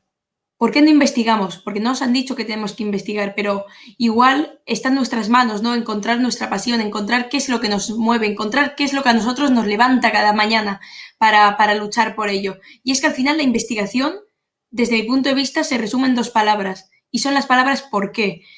Y muchísimas veces yo me doy cuenta, claro, cuando los niños pequeños tienen todas estas ganas, todas estas preguntas y te preguntan, ¿no? Y también te preguntan el porqué de absolutamente cada frase. Y muchísimas veces parece incluso que estuvieran cuestionando cuando en realidad lo único que tienen es curiosidad. Y sin embargo, a medida que van creciendo, les vamos estableciendo límites que van frenando esta curiosidad, que van apagando la llama de las ganas de aprender. Y a mí esto, pues la verdad es que me parece una pena inmensa, ¿no? Y que es lo que da lugar al fracaso escolar, que no es que no sean capaces, sino que les hemos quitado el motivo que tienen para seguir adelante. Y otro tema del que se habla mucho es el tema de la falta de referentes, ¿no? Sobre cómo, pues, hay fracaso escolar o cómo no se investiga por falta de referentes. Y bueno, yo creo que todos los que estamos aquí, amigos y amigas, no existe una falta de referentes, porque hay muchísimos, de verdad que incontables investigadores, hombres, mujeres, jóvenes, con proyectos absolutamente increíbles y es que lo único que necesitan es apoyo y visibilidad para poder echarlos adelante. Y es que esto está en manos de todos. Pero sin embargo nosotros, en vez de apoyar esto, nos dedicamos a clasificar. Desde que somos pequeñitos ya te dicen, eres una persona de ciencias o una persona de letras y ya empiezan a encarrilar tu vida por un determinado camino, ¿no? Eres una persona del tipo A o del tipo B. Pero ¿y qué pasa con los que somos del tipo C? ¿Qué pasa con los que nos apasiona la historia y nos apasiona la ciencia? ¿Qué pasa con los que lo único que queremos es saber el porqué de las cosas? Y no de determinadas cosas, ¿no? De esto de que la investigación no se da únicamente en los laboratorios. Desde mi punto de vista, la investigación es que es un estilo de vida, ¿no? Desde que te levantas hasta que te acuestas, estar preguntando, estar cuestionando y sobre todo se da en todas las áreas, muchísimas veces que igual se ve como algo más para las ciencias, pero también en letras, también en artes, y a mí me parece algo apasionante y algo que hay que cantar, vamos, a los cuatro vientos. Y entonces, pues, claro, nos encontramos con un camino que nos han establecido sin saber quién somos, sin saber hacia dónde vamos y como si tuviésemos una meta que nos van estableciendo, ¿no? Pues tú tienes que ser abogado como tus padres, tú tienes que seguir este camino porque se te dan bien los estudios y nadie nos ha preguntado qué queremos ser. Y yo me acuerdo que nunca me voy a olvidar una reunión que yo tenía y me preguntaron a ver qué quería ser yo de mayor, ¿no? Y yo les dije que yo lo que quería era feliz. Y todos los que estaban allí se rieron. Me dijeron, no, venga, ahora en serio, ¿qué es lo que tú quieres ser?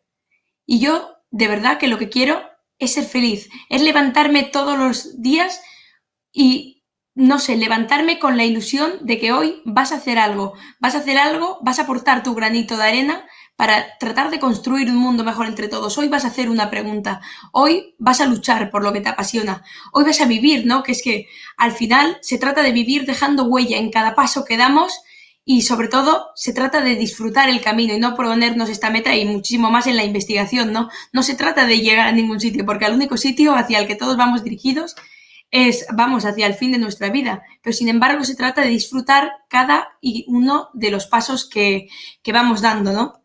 Y entonces ya no solo eso, sino que muchísimas veces nos olvidamos de lo que sería la educación en valores. Tenemos un sistema que está demasiado enfocado en la teoría, que por supuesto que es súper importante, pero nos olvidamos de buscarnos a nosotros mismos en el camino. Y muchísimas veces está súper estereotipado cuando alguien igual comienza una carrera y no le gusta y sigue adelante porque es el camino que le han marcado. Porque ¿cómo va a perder el tiempo? ¿No? ¿Cómo va a dejarlo de comenzar otra cosa? Pero yo creo que es mejor perder el tiempo a que perder el resto de tu vida haciendo algo que no te apasiona. Es que no me entra en la cabeza cómo vas a levantarte todos los días sin esa pasión, ¿no? Entonces, para mí lo más importante es encontrar, porque poder dedicarte a lo que te apasiona es algo que no tiene precio y que ojalá algún día no fuese una suerte y pudiésemos todo tenerlo, ¿no? Y otro de los temas importantes es cuando tenemos un problema, ¿no? Y hablamos, ¿quién resuelve los problemas? Pareciera que nos han enseñado a que va a haber alguien que nos va a solucionar los problemas. Cuando tenemos un problema decimos, bueno, ya inventará alguien algo, ya hará alguien algo. Y uno de los grandes problemas que tenemos es la falta de confianza. Cada vez que tenemos una idea, el primer pensamiento es seguro que no funcionará. ¿Cómo va a funcionar? Seguro que a alguien ya se le ha ocurrido primero. Y las dejamos guardadas en un cajón. Y muchísimas veces ni siquiera eso, sino que las dejamos en nuestra cabeza. Pero sin embargo, ¿qué es una idea en un cajón? No es absolutamente nada. El principio de investigación siempre es tratar de conseguir un impacto positivo en nuestra sociedad y para eso estamos, para arriesgarnos. Yo me acuerdo cuando abrí mi empresa llamada Innovating Alimentary Machines, todo el mundo decía que era una locura, que no iba a funcionar, que cómo íbamos a hacer semejante cosa. Pero sin embargo, cuando verdaderamente crees en algo, hay que luchar por ello. Y entonces, al fin y al cabo, una de las cosas más importantes es la educación científica, que es lo que estamos viendo hoy en día también, ¿no? La falta de cultura científica, que es uno de los grandes problemas que tenemos en nuestra sociedad. Y está en manos de todos, ya que cuando tenemos la suerte de haberlo podido recibir, yo, por ejemplo, por mi parte, tuve una inmensa suerte de que mi familia creyó en mí incluso cuando yo no lo hacía. Y mi familia apostó por mantener viva esa llama de la curiosidad, a pesar de todo. Y apostó por ello. Y es gracias a eso a que yo seguí persiguiendo mis sueños, a que seguí luchando por lo que a mí me apasionaba. Y es gracias a eso que hoy estoy aquí. Pero eso no sirve, porque lo más importante de todo esto es darse cuenta que hay gente que igual no tiene esta suerte y que está en manos de todos demostrarles que cuando algo te apasiona, el único límite que tienes es tú mismo. Y entonces, es absolutamente esencial que la ciencia, la investigación, la tecnología, y yo no me voy a cansar de repetirlo hasta que, ojalá, ¿no?, que llegue un día en el que ya no haga falta, pero hasta entonces seguiremos repitiendo que la investigación no tiene ni edad, no tiene género, no tiene raza, no tiene absolutamente ningún límite más que el que tu propia pasión, ¿no? Entonces, es por y para toda la sociedad y la única manera de avanzar es todos juntos. Estamos viviendo un momento histórico de cambio y el cambio está en nuestras manos. Son las pequeñas acciones que hacemos cotidianamente las que van a sumar y las que nos van a llevar a este futuro que estamos construyendo entre todos. Y entonces, bueno, finalmente a mí la idea que me gustaría transmitir es que la primera respuesta que nos van a dar, y sobre todo en investigación, es que no. Nos van a decir que no una y otra vez. Nos vamos a tropezar con una piedra, con la misma, con piedras distintas, pero sin embargo, si realmente es lo que nos apasiona, si eso es de verdad lo que para nosotros está bien en el mundo, si en eso es lo que creemos, hay que luchar por ello, porque el cambio está en nuestras manos. Y bueno, a mí esto de esta frase que se dice, que parece que suena como súper de Mr. Wonderful, ¿no? De vive tus sueños, persigue tus sueños. Es que no debería ser una frase de Mr. Wonderful. Y tampoco debería ser una suerte que tengan unos pocos pequeños afortunados. Debería ser el estilo de vida que podemos tener todos y cada uno de nosotros. Así que ojalá, y ojalá os lo digo de verdad, que mañana cuando os levantéis hagáis una acción, una única, muy pequeña, que os acerque un paso más hacia vuestros sueños. Porque, bueno, al final, ¿qué es la investigación, no? Si no es la manera de entre todos construir un mundo y un futuro mejor para todos nosotros. Así que muchísimas gracias a todos por compartir estos momentos con nosotros. Ha sido un placer enorme. Maitane, eres muy crack. No, es increíble poder estar aquí con vosotros y de verdad te digo que espero que mañana te levantes y persigas tus sueños. Yo cada día lo hago, Milleske. No lo dudo. Zuri. Agur. Uf. Lo estábamos comentando por el canal de atrás, que algún día yo podré decir que presenté en un evento a Maitane. Muy crack. Pero vamos a seguir, nos quedan unas cuantas charlas todavía y nuestro siguiente ponente, nuestro siguiente speaker de la noche es Iker Badiola. Iker es profesor de la Facultad de Medicina y Enfermería e investiga sobre la metástasis hepática. En sus ratos libres es deportista y hoy va a presentar el efecto Rosetto. ¿Quién tiene razón, Darwin o Lamarck?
Muchas gracias.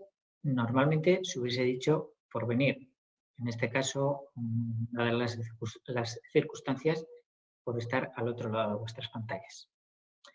Mi alocución de hoy se va a basar sobre todo en responder preguntas dicotómicas. Preguntas que tengan respuestas dicotómicas, esas de verdadero o falso, negro o blanco, o incluso la de tener que elegir entre dos opciones, como han tenido que hacer los estadounidenses. Yo no os voy a poner en esa tesitura, voy a hacer preguntas mucho más triviales. Pero lo dicho, como va a versar sobre responder preguntas, lo primero, os voy a dejar 10 segundos para que cogáis papel y bolígrafo, para ir respondiendo a las preguntas. La primera pregunta. La primera parte del título de mi monólogo dice lo siguiente, Rosetto, 2 puntos. Con lo cual, la primera pregunta que tendréis que escribir en el papel será, ¿dónde se encuentra la población de Rosetto? La primera opción es Estados Unidos y la segunda en Italia. Con lo cual, escribís Estados Unidos o Italia, lo que os parezca. La segunda pregunta viene enfocada un poco a la segunda parte del título, que dice, ¿quién tiene razón? ¿Darwin o Lamarck? Es decir, estos dos científicos postularon dos ideas, dos teorías sobre la evolución de las especies. Darwin abogaba por la selección natural, mientras Lamarck se inclinó por la transformación, la transmutación de las especies. Voy a explicar brevemente en qué consiste cada una de ellas.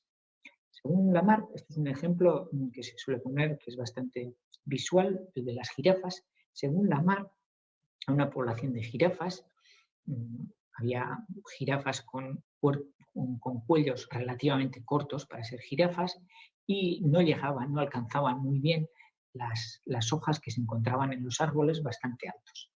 ¿Qué es lo que ocurrió? Que el ambiente incidió sobre estos organismos, la necesidad de tener cuellos más altos que llegasen a ramas más alejadas, hizo que se diesen mutaciones en sus genes y así, poco a poco, las jirafas fueron alargando sus cuellos. Esto decía Lamarck. En cambio, Darwin decía lo siguiente. En una población dispar, heterogénea, hay jirafas con cuellos más largos y otras jirafas con cuellos más cortos. ¿Qué es lo que ocurre con las jirafas con cuellos más largos? Estas jirafas son capaces de llegar a las zonas de los árboles que están más altos y entonces pueden comer las hojas que se encuentran en los árboles más altos. Pero las jirafas que tienen cuellos más cortos se mueren de inanición.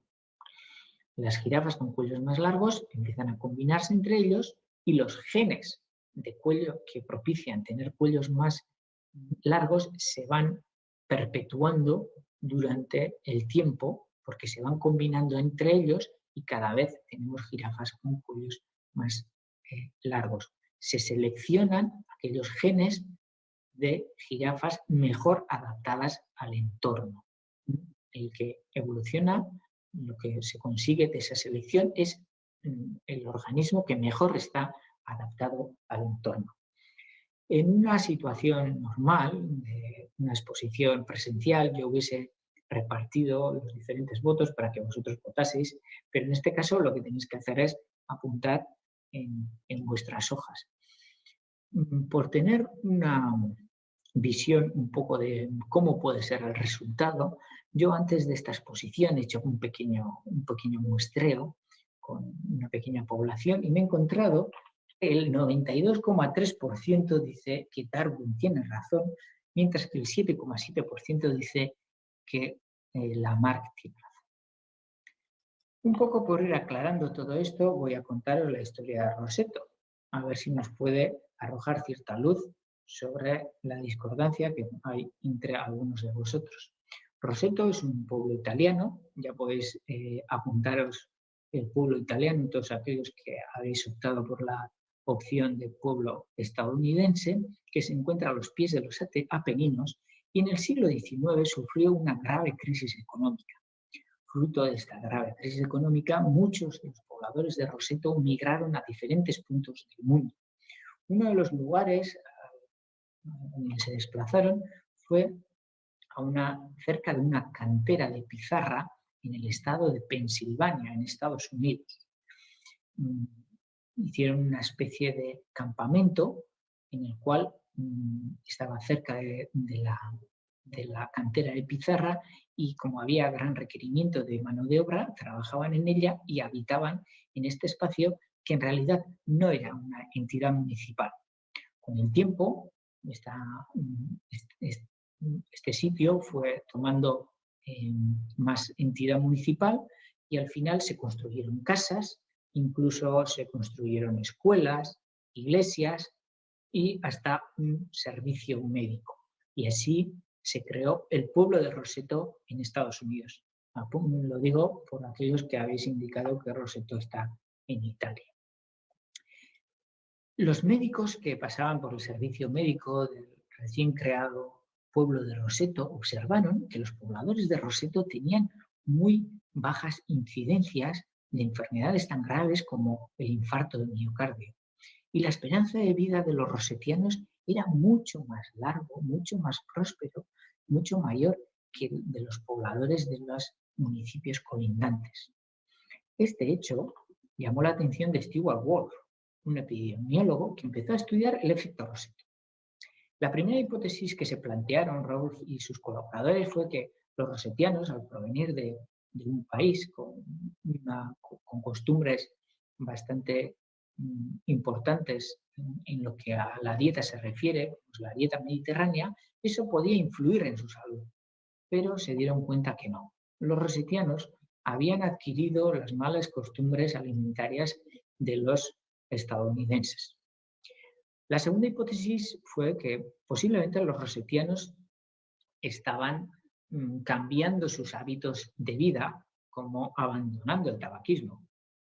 Nada más lejos de la realidad, fumaban con carreteros. Y la tercera hipótesis fue que los rosetianos provenían de un pueblo bastante a los pies de los Apeninos, bastante cerrado, bastante endogámico, entonces tenían una base genética que les propiciaba una vida bastante larga. Eso muchas veces solemos decir de una persona que ha vivido durante muchos años que tenía una buena genética. Estudiar esto era bastante sencillo, no tenían más que observar lo que ocurría en otros asentamientos de rosetianos en otros lugares del mundo y vieron que no, que los rosetianos que habían emigrado a otros países, a otros lugares del mundo, no tenían la misma esperanza de vida ni la misma calidad que los rosetianos que habían emigrado cerca de aquella cantera de pizarra en el estado de Pensilvania, en Estados Unidos. Por todo ello, siguieron investigando y se encontraron que la respuesta se encontraba en estos porches, en estos espacios resguardados que se encuentran como antesala de la entrada de una casa, eran inmensamente amplios comparados con las casas y los porches que se encontraban en los pueblos colindantes a Rosetto. Los rosetianos vivían en comunidad, tenían costumbre de juntarse en los porches después de sus largos días de labor. Era una comunidad muy cohesionada. Los días festivos los pasaban en comunidad, todos ellos, independientemente de si tuviesen lazos familiares o no. Tenían un sistema social de protección muy arraigado y muy importante. Si alguna familia de rosetianos tenía algún problema económico, el pueblo en general les ayudaba. Vivían en comunidad, tenían una protección social que estaba influyendo en su salud. De esta manera se llegó a la primera conclusión de que el ambiente estaba afectando el estado fisiológico de los seres. Y fue una de las primeras observaciones históricas sobre la epigenética. ¿Qué es la epigenética? La epigenética es un cambio de pauta de lectura de los genes. No es un cambio de los genes. Podríamos, por hacer una analogía, esto sería como poner un post-it en un texto. Si ponemos un post-it en un texto, dejaremos de leer tal como estaba escrito originalmente. Pero si quitamos ese post-it, lo podríamos seguir leyendo. Esto sería un proceso epigenético, a diferencia de una mutación. Una mutación sería tachar, emborronar ese texto. Nunca seremos capaces de leer el texto porque no tenemos la forma original. La hemos tachado, la hemos cambiado. En la epigenética, esa secuencia de nucleótidos que compone el gen se incluyen encima, como si fuesen unas caperuzas, unos elementos químicos que hacen que esos genes se lean, se expresen o no se expresen.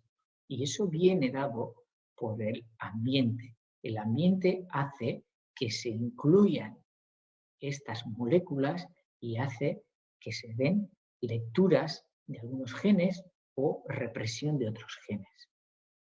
Los rosetianos estaban recibiendo desde fuera ciertos elementos que hacían que se cambiase la lectura de sus genes. Con todo esto, os doy la libertad, como estáis en casa y no os veo, de poder cambiar el sentido de vuestros votos. Mi alegato a deciros que la ciencia no es un dogma. La ciencia no conoce de dogmas. La ciencia es conocimiento sobre conocimiento, es flexibilidad, es matiz. Con lo cual, lo que hoy tenemos como conocimiento irrefutable, dentro de unos años, por la evolución de las técnicas, por la evolución de la instrumentación, puede que vaya adquiriendo matices y que vayamos profundizando en ese conocimiento. Y teorías irrefutables puede que sean amoldadas a los tiempos que corren. Por último, finalizar que dentro de esos dos espacios amplios de negro o de blanco, yo me quedo con esos puntitos de ese blanco sobre el espacio negro o ese negro sobre el espacio blanco. Eskerrik asko y muchas gracias por la atención prestada.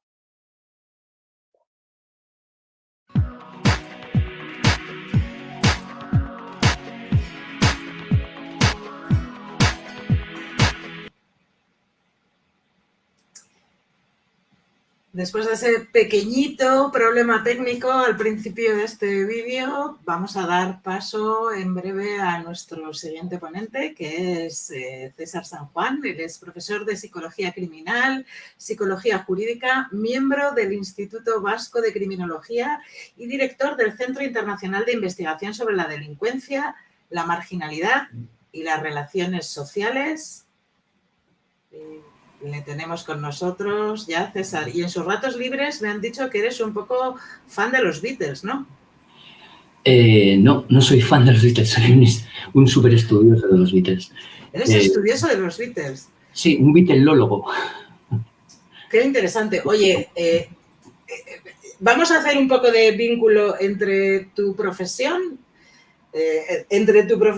y tu otra profesión. ¿Cuál sería la canción más psicópata de los Beatles? Sin duda, Helter Skelter, y seguramente los fans de los Beatles sabrán a qué me refiero. ¿Y los que no son fan de los Beatles? Cuéntanos un poco más. Bueno, es que es una canción... esta canción es la que usaba Charles Manson cuando cometió el crimen en la casa de Polanski. Él era muy fan de este tema. Pues nada, te dejamos con tu charla. Salir de la zona de confort está sobrevalorado. El arte de entender el mundo. Cuando quieras.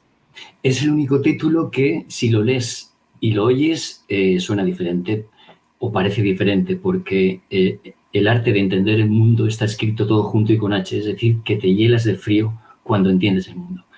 Bien, ha llegado el momento que todos los que salen de la zona de confort y se sienten culpables estaba esperando, porque la casilla de salida, efectivamente, de este monólogo es poner en cuestión las supuestas bondades de abandonar la zona de confort. El hecho de correlacionar salir de la zona de confort con el crecimiento personal y el desarrollo es un invento nefasto de lo que se llama psicología positiva, que carece de toda evidencia empírica, pero bueno, ha tenido su desarrollo sobre todo en las tazas de Wonderful a la que se refería antes mi compañera. De lo que sí hay evidencia empírica es de que del denominado principio de Peter, que todo el mundo conoce, que afirma que las personas que realizan bien su trabajo son promocionadas a puestos de mayor responsabilidad hasta alcanzar su máximo nivel de competencia. Es decir, que precisamente cuando sacas a un vendedor, por ejemplo, de una organización, de su zona de confort, pues empieza a ser menos eficaz. El año pasado, una revista de Quarterly Journal of Economics publicó un estudio con 131 empresas en la que comparaba sistemas de promoción basados en el principio de Peter con sistemas de promoción basados en las competencias que tiene un individuo para desempeñar un puesto, no de las competencias que tenía en el puesto anterior. Y se demuestra el coste económico y la ineficacia de, efectivamente, salir de la zona de confort para ocupar puestos en los que no eres competente. Bien, en todo caso, ¿qué hay detrás de esa aparente audacia de la que se presume la gente que dice que ha salido de su forma de confort, de su zona de confort? Porque no nos engañemos, en realidad lo que está haciendo es transitar de una zona de confort a otra zona de confort, porque realmente, ¿qué es salir de la zona de confort? Mirad, hablando de las jirafas también de hace miles de años que hemos comentado antes, hace 2 millones de años surgió el Homo sapiens.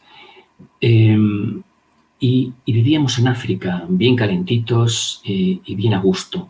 Allí empezamos a perder nuestro pelaje, se desarrolló extraordinariamente nuestro encéfalo y hace solamente, entre comillas, 60.000 años, estos grupos de monos, Homo sapiens, empezaron a ocupar el resto del planeta. Es decir, perdimos nuestro pelaje, que es lo que nos protegía del frío, para irnos a sitios como Siberia, donde hace mucho frío.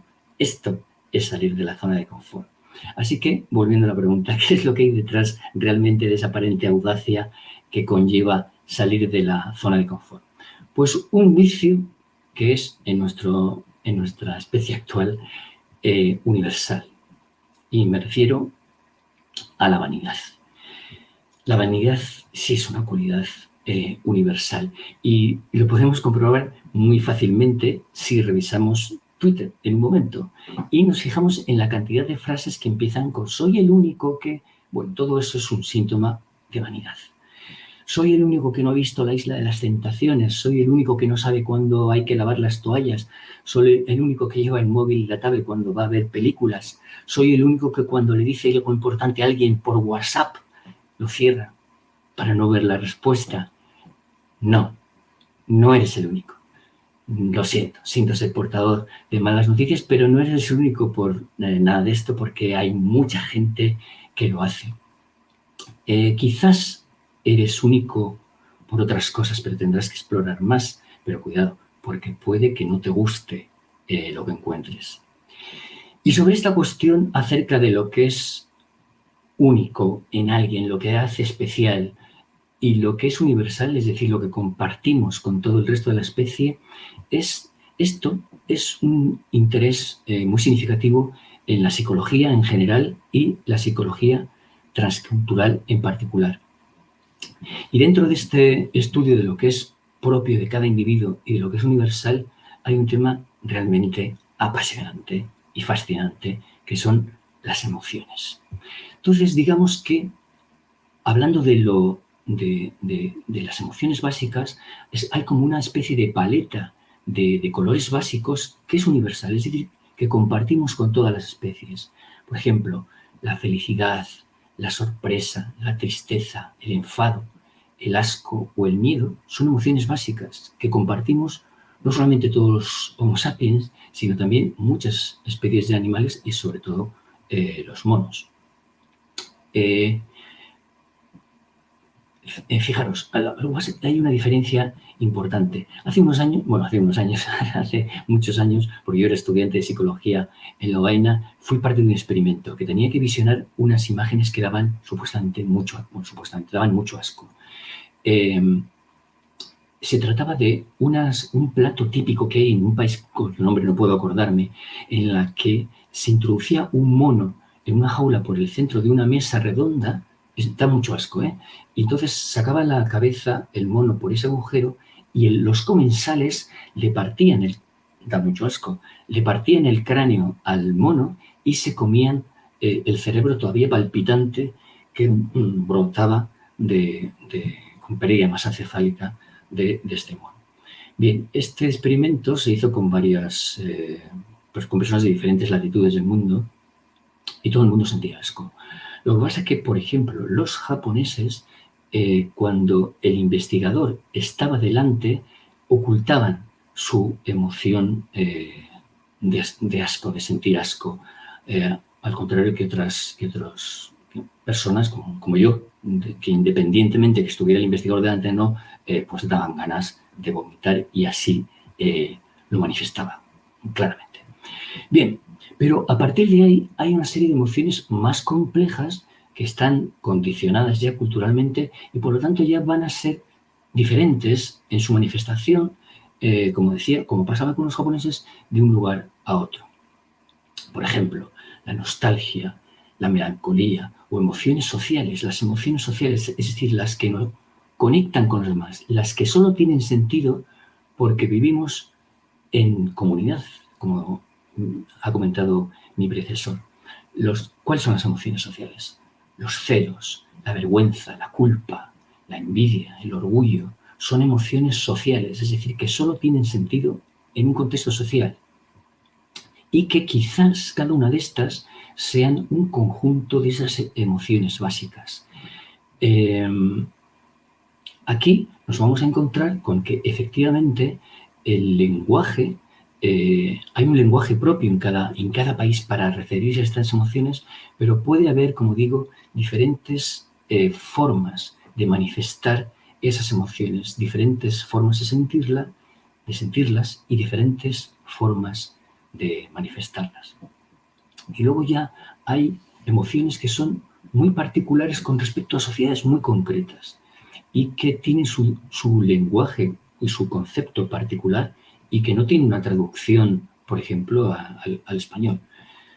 Voy a poner dos ejemplos. El concepto emocional fago. La palabra fago en Micronesia, que es una palabra de Micronesia, no tiene una traducción al español ni al inglés. ¿Y por qué no tiene una traducción al español y al inglés? Porque nosotros no tenemos en nuestro repertorio de conductas emocionales, no tenemos ese registro. Una traducción aproximada de fago sería una vivencia emocional que conjuga la tristeza, la compasión y el amor. Tristeza, compasión y amor.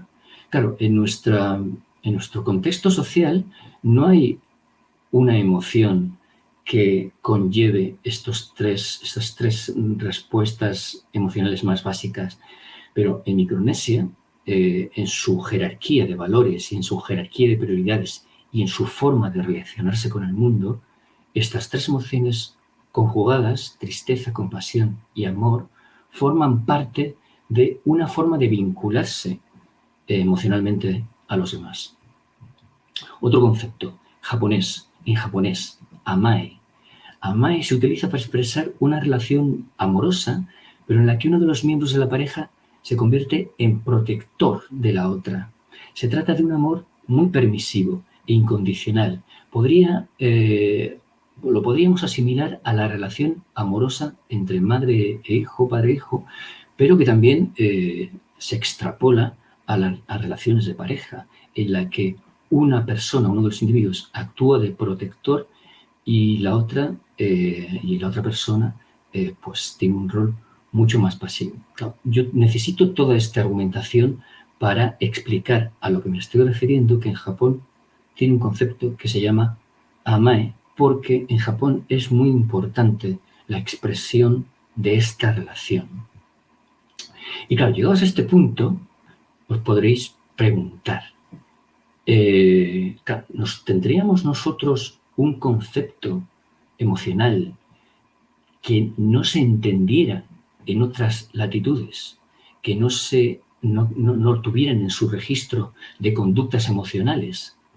Pues sí, se trata de la vergüenza ajena, que a vosotros puede parecer tan normal, pero hay otros sitios, otros contextos culturales en los que no existe la vergüenza ajena dentro del repertorio de conductas. De hecho, la británica Tiffany Waddell-Smith, que trabaja en un departamento de historia de las emociones en una universidad de Londres, en su libro The Book of Human Emotions, libro de las emociones humanas, lo cita en castellano.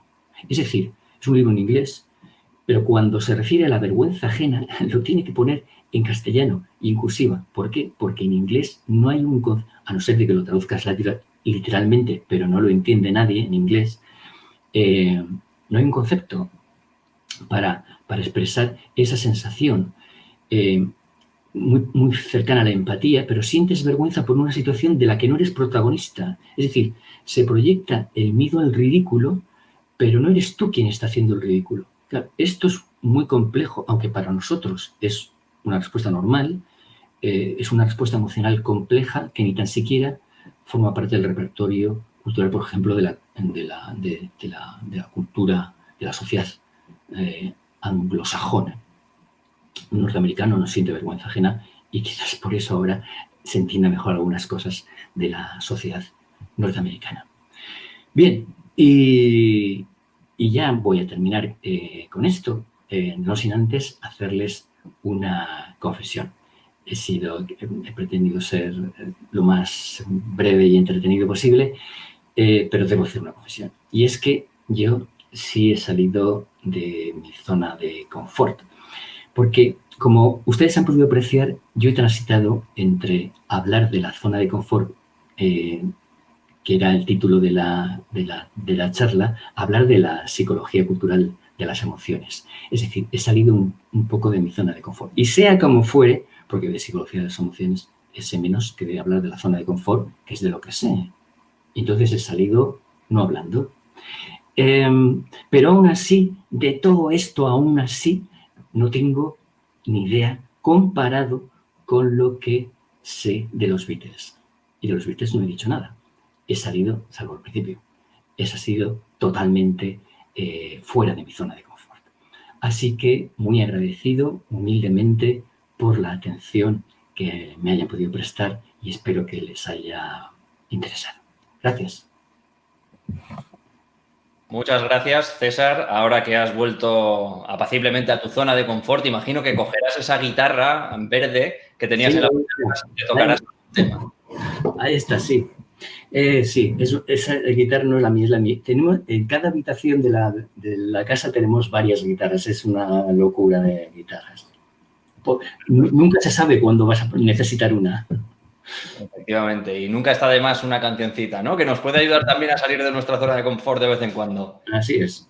Muchas gracias, César, y hasta la próxima. Bueno, ir adelante, vamos terminando, pero todavía nos quedan un par de charlas. La siguiente es la de Bicho Rodríguez, quien es dietista, nutricionista y doctor en ciencia y tecnología de los alimentos. Su área de investigación es la educación alimentaria. Y esta vuelve a ser una disciplina que a todas y a todos nos interesa especialmente. Y es que ¿quién, en mayor o menor medida, no tiene su pelea con la alimentación? Tengo que comer más de esto, tengo que comer menos de aquello. En fin, de todo eso va a hablar Bichor, pero de una forma muy especial, ya que para hacerlo nos va a contar una historia de aventuras, en la que además hay un curioso protagonista. Bichor Rodríguez. Niño, ¿te vas a comer lo que te diga, Jones?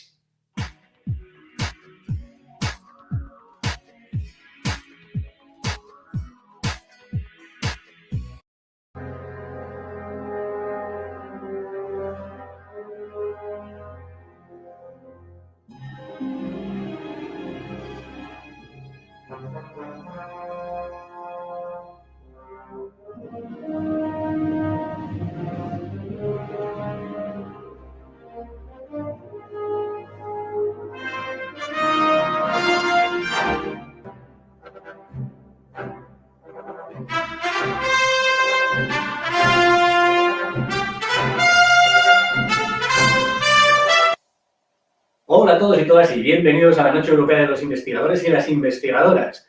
Me llamo Bicho y tenéis que hacer poco caso a los títulos de crédito, ya que intrépido no soy, como mucho resultón, que es lo que me suele decir mi madre.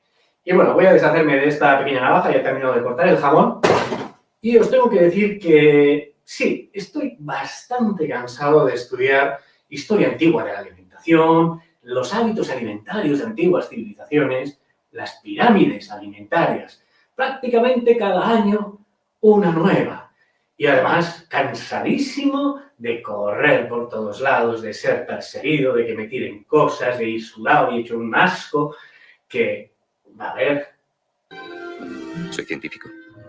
Por eso me empecé a interesar hace tiempo por unos seres curiosos, casi mágicos. Son una población que lleva viviendo con nosotros desde tiempos inmemoriales. Tienen sus propios códigos de conducta, su propio lenguaje de comunicación, son ruidosos, les gusta reír, tienen cosquillas y los conoceréis porque son así bajitos como los pigmeos y prácticamente hay uno o dos en cada casa. Efectivamente, los niños y las niñas En la comunidad científica hemos estado estudiando las costumbres alimentarias de esta pequeña población, percatándonos que lejos de comer como se comía antes, una alimentación muy abundante en alimentos de origen vegetal y por tanto saludable, ahora los alimentos de origen vegetal están escaseando en la dieta de esta población. De hecho, los datos más recientes que he descubierto en esta ciudad en la que trabajo, Vitoria-Gasteiz, demuestran que solamente 2 de cada 10 niños de entre 7 y 18 años consumen las raciones de fruta recomendadas, esas 3 al día, y únicamente 1 de cada 10 consume la cantidad de verdura recomendada, 2 raciones al día. Con lo que, ante este panorama, lo que se nos vino a la cabeza fue que teníamos un problema de... jones. Queríamos encontrar la manera de modificar la alimentación de esta población y empezamos a estudiar los pergaminos científicos que hablaban sobre los distintos programas, estrategias que se habían implementado para conseguir este objetivo.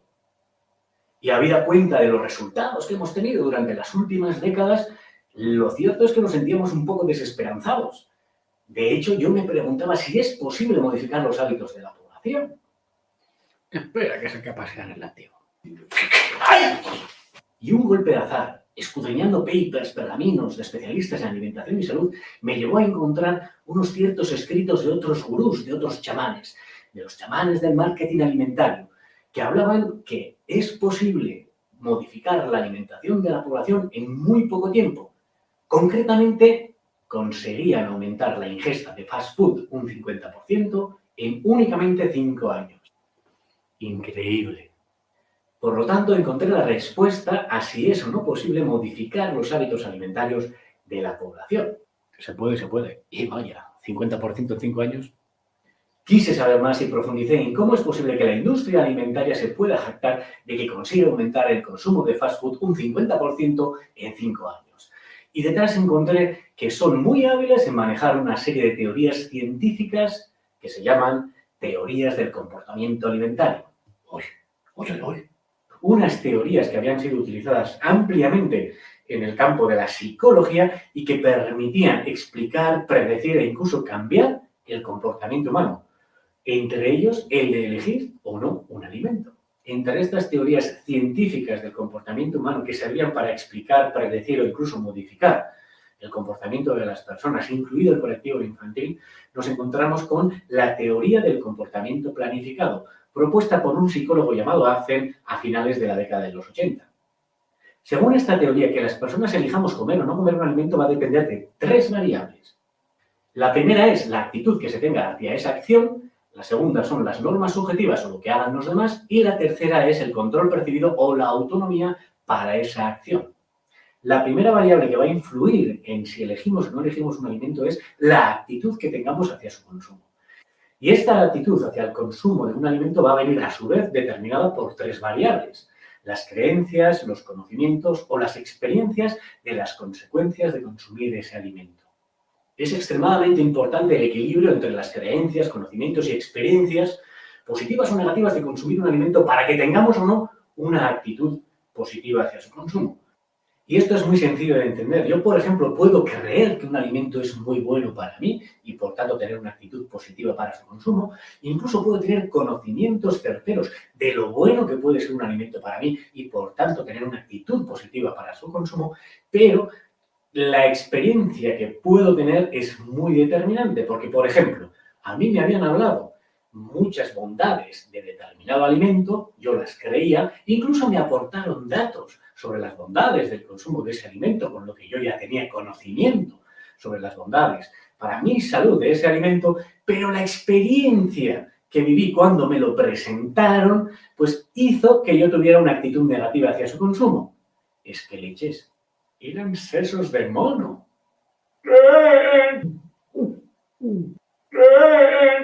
La segunda variable que influye en que elijamos o no un determinado alimento, según la teoría del comportamiento planificado, son las normas subjetivas o lo que hacen los demás.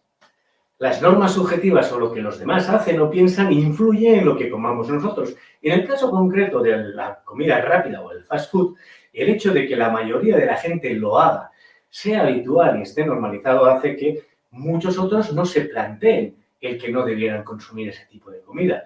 E incluso en el colectivo infantil puede llegar a sentirse cierta presión hacia su consumo.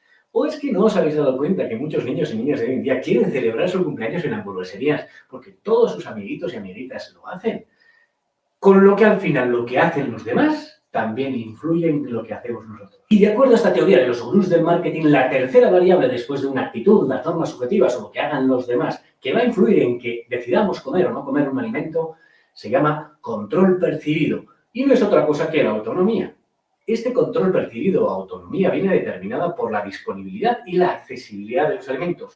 Por ejemplo, cuán cerca y barato lo tenemos. Y en el caso de fast food solo tenéis que preguntar a vuestro asistente personal del teléfono por un restaurante de comida rápida cerca y veréis cuántos hay distribuidos a lo largo y ancho de vuestra ciudad. Y además accesibles. ¿Os habéis fijado lo que cuesta un menú fast food? A ver, yo me voy a comer aquí 2, me llevo 3 para llevar y cóbrame lo de todos estos, sí, lo de los 125. Que soy arribado. A nuestro grupo de investigación se nos ocurrió utilizar estas teorías del comportamiento tan exitosamente utilizadas por la industria de la producción y distribución de fast food en la promoción de un mayor consumo de frutas y hortalizas entre niños de 8 a 12 años. Diseñamos un programa de intervención dirigido precisamente a este colectivo de 14 horas de duración basado en la teoría del comportamiento planificado. Trabajamos una actitud hacia un mayor consumo de frutas y hortalizas, por ejemplo, haciendo saber a los niños y niñas lo buenos para la salud que dan las frutas y hortalizas.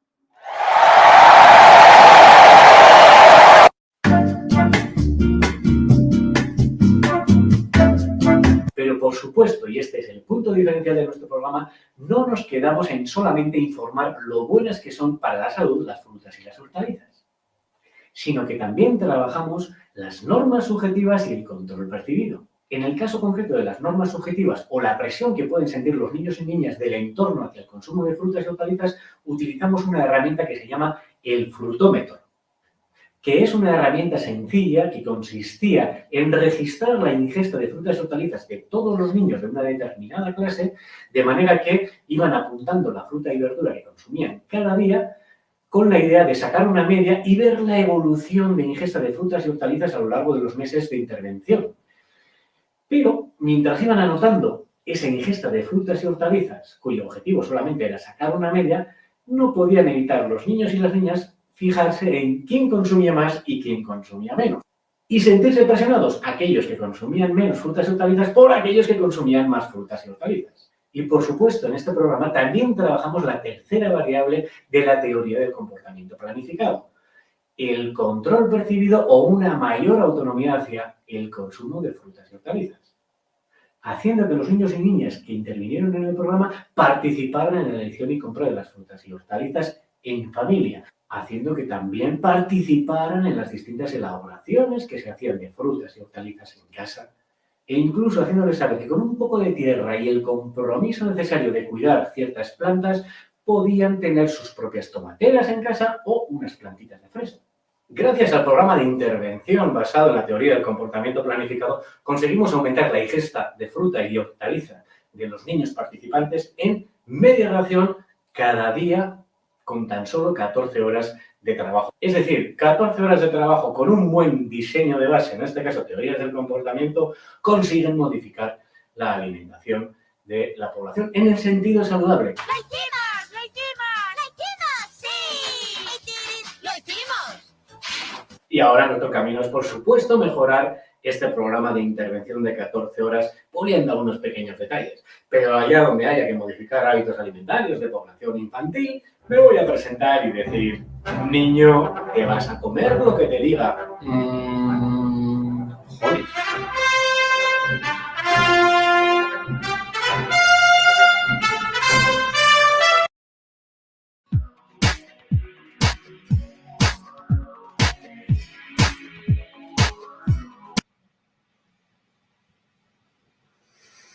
Bichor, cada año te superas. No sé ni qué decir después de esto. Pero todavía nos queda una charla, la que todas y todos estabais esperando seguramente. Las chicas de la geología. Todas ellas son doctoras en geología. Blanca Martínez es coordinadora de la Comisión de Mujeres y Geología de la Sociedad Geológica de España Irán Souguede es amante de la naturaleza y de la fotografía y Yone Mendicoa es profesora de secundaria y pianista aficionada, y no tan aficionada que lo sé yo. Pero hoy vienen a contarnos, ¿tienes un problema? Llama a una geóloga. Vamos con el vídeo.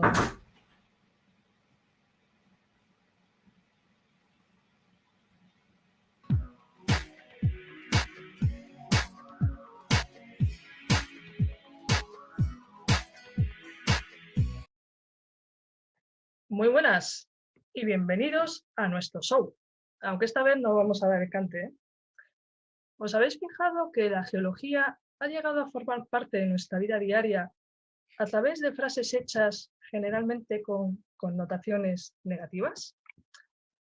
Menos da una piedra, esto es una piedra en el camino, el hombre es el único animal que tropieza 2 veces con la misma piedra. Menos mal que no han dicho nada de las mujeres. Incluso ha habido veces en que ha llegado a convertirse en un auténtico castigo divino. Si no, habría que preguntarle a Sísifo qué opina él de la geología. Sin embargo, nosotras nos hemos planteado, a través de esta humilde charla, mostraros que esa maravillosa ciencia que es la geología, en realidad está en todo lo que nos rodea y que además es básica para nuestro propio desarrollo. Y no vamos a hacerlo a través de una chapa infumable que os aburráis a los 10 segundos, no. Vamos a utilizar una serie de ejemplos que van a ser muy conocidos y que os van a sonar mucho. Vamos a ir con el primer ejemplo de ellos y para eso nos vamos a tener que acercar a Bilbao. Porque ¿sabéis que tienen en común cosas tan de Bilbao como son la Ría o el Athletic? Pues sí, la geología, y os lo voy a contar de manera breve. Para eso tenemos que hacer un pequeño viaje en el tiempo hasta hace más de 80 millones de años, cuando unos fluidos calientes, profundos, cargados de hierro, atravesaron las rocas calizas de nuestros montes. Nos encontramos en nuestros montes estas calizas, que a su vez se formaron hace más de 100 millones de años en unos mares tropicales, de aguas cristalinas y hermosos corales. Este hierro reaccionó con el calcio carbonato de estas rocas calizas, formando así mineralizaciones de hierro, de interés económico como es la siderita, que posterior, por alteración superficial, por viento y lluvia, pasaron a ser en parte goetita y hematites, también estos mineralizaciones de hierro con interés económico.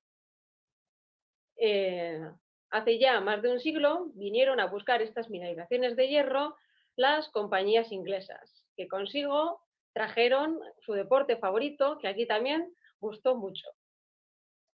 Estas compañías inglesas, los ingleses, cuando encontraban una veta de hierro, gritaban all iron. La gente de aquí no controlaba mucho el inglés y acabó pronunciándolo como alirón. Seguro que os suena esta palabra y empezáis a ver la relación. Este mineral era descargado en las gabarras y paseado por la ría. Y esto era momento de dicha para la gente porque implicaba que iban a ganar un dinerito, que iban a cobrar. Y podemos decir que así se cierra el círculo y termina este ejemplo, con unos jugadores de dicho equipo de deporte paseados por la ría, gritando un anglicismo mal pronunciado, como si fuese ese mineral valioso cuando ganan algo importante. Vamos a seguir en la ría un poquito más. Seguro que muchos de vosotros recordaréis las inundaciones que se produjeron durante las fiestas de Bilbao de 1983. Otros muchos no habíais nacido en aquella época, pero desde luego es un hecho que ha quedado en la memoria colectiva de toda la ciudad. Bueno, pues es un claro ejemplo de lo que ocurre cuando le quitamos terreno a un río para utilizarlo en el beneficio del ser humano. No es una historia nueva. Desde el comienzo prácticamente de la humanidad hemos ido poco a poco modificando el ambiente que nos rodea. Algunos ejemplos claros pueden ser los humedales que hemos ido desecando para ganar terreno de cultivo y cómo hemos cambiado el trazado de los ríos para poder aprovechar mejor este terreno y también utilizar los terrenos fértiles de sus márgenes, también originalmente pues, como terrenos de cultivo. También se construyen en estos márgenes fábricas, almacenes y de esta forma hemos ido modificando progresivamente ese trazado. Son también vías de comunicación que nos han permitido, por ejemplo, en el caso de Bilbao, utilizarlo como puerto y tener ese gran desarrollo económico.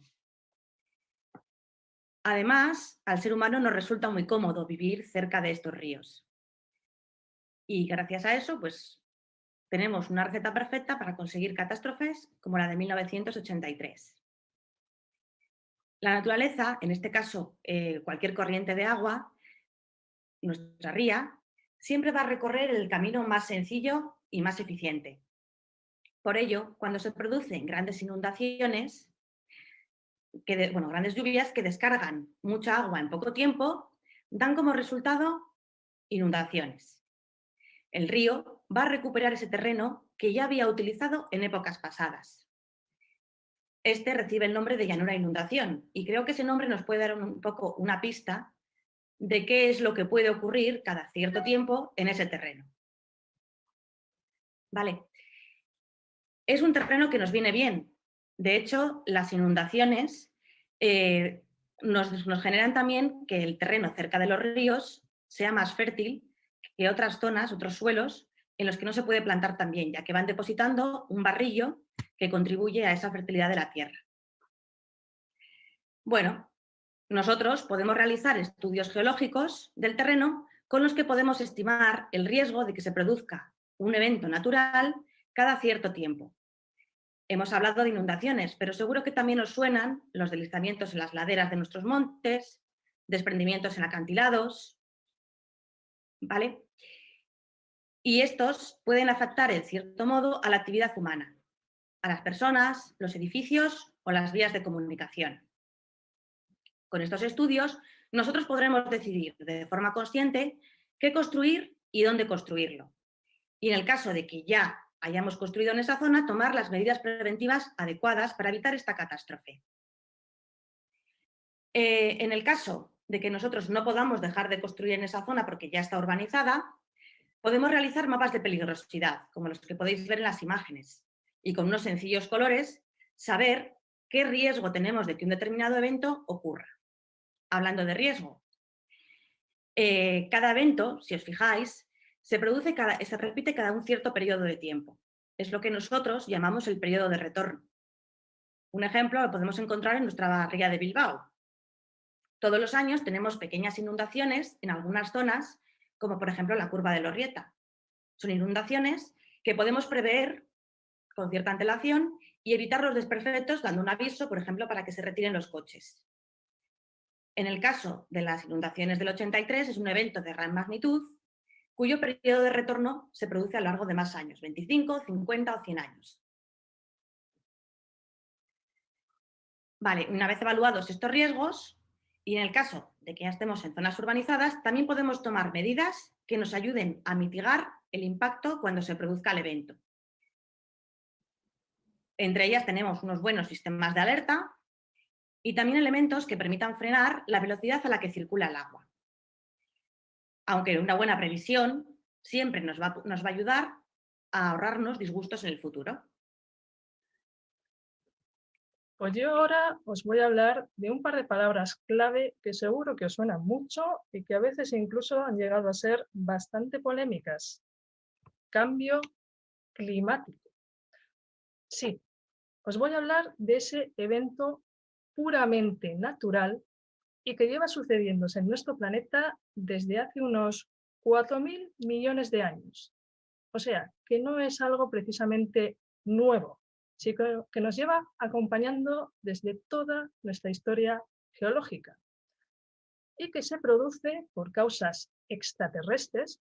Y no, aquí no me estoy refiriendo a que vengan los marcianitos con las naves y hagan sus cositas. Me refiero al giro que tiene nuestro planeta con respecto a sí mismo y alrededor del Sol, que va cambiando a lo largo del tiempo.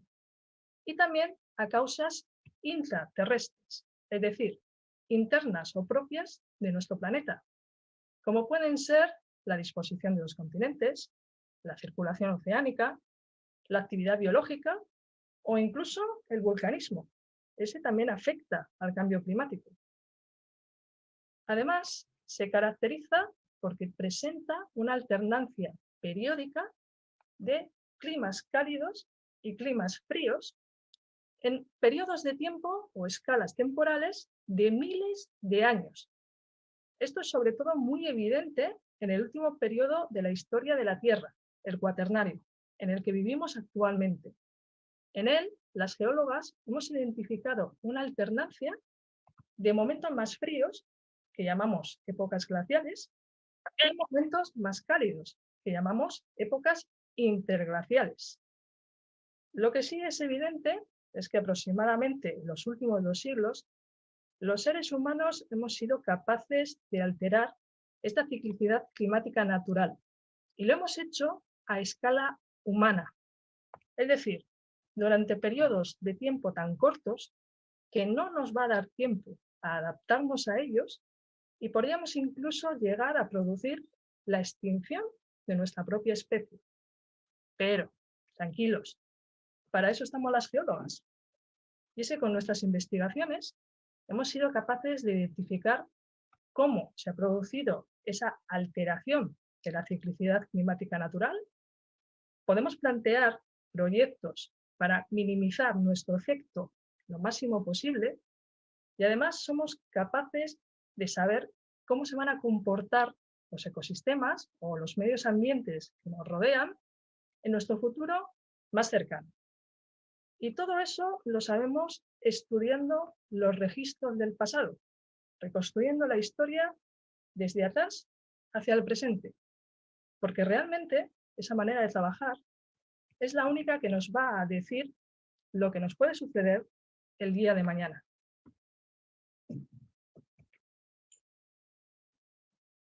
Como habéis podido comprobar, las geólogas hacemos muchas cosas. Entre ellas hemos visto que buscamos recursos minerales que tengan cierto interés económico. También prevenimos de aquellos eventos naturales que puedan tener un riesgo para los humanos, así como planteamos proyectos de mitigación, de adaptación de aquellos riesgos que no somos capaces de evitar. Y hacemos esto y mucho más, siempre pensando en la sostenibilidad ambiental. Y os preguntaréis, ¿y esto por qué? Porque hay que intentar que la influencia humana sea la menos posible en estos ambientes naturales para así conservarlos y poder seguir viviendo en la Tierra, si no, acabaríamos destruyendo. Por eso intentamos plantear proyectos de regeneración y recuperación de estos ambientes naturales que metemos mano y en gran parte destruimos. Para terminar, solamente nos queda esperar que con esta pequeña charla hayamos podido aportar nuestro pequeño granito de arena para conseguir este objetivo, que no volváis a mirar las rocas con los mismos ojos. Es que la geología no solamente es todo lo que nos rodea, el suelo que pisamos, sino que además nos va a ayudar a comprender todas las dinámicas que tiene nuestro planeta. ¿Por qué tenemos riesgos? ¿Por qué se producen? ¿Cómo ha funcionado durante todo el tiempo de su existencia? Esto resulta básico para que podamos en el futuro continuar avanzando como sociedad. Así que la próxima vez que oigáis la expresión menos da una piedra, espero que recordéis que sin esas rocas no podríais estar disfrutando de este evento a través de la pantalla de vuestros ordenadores o móviles, que se construye gracias a los minerales, y dentro de unos edificios construidos también gracias a las rocas extraídas en canteras y otras materias primas que nos da la Tierra. Pero eso lo dejamos para otra charla. Muchísimas gracias y tened cuidado. Agur.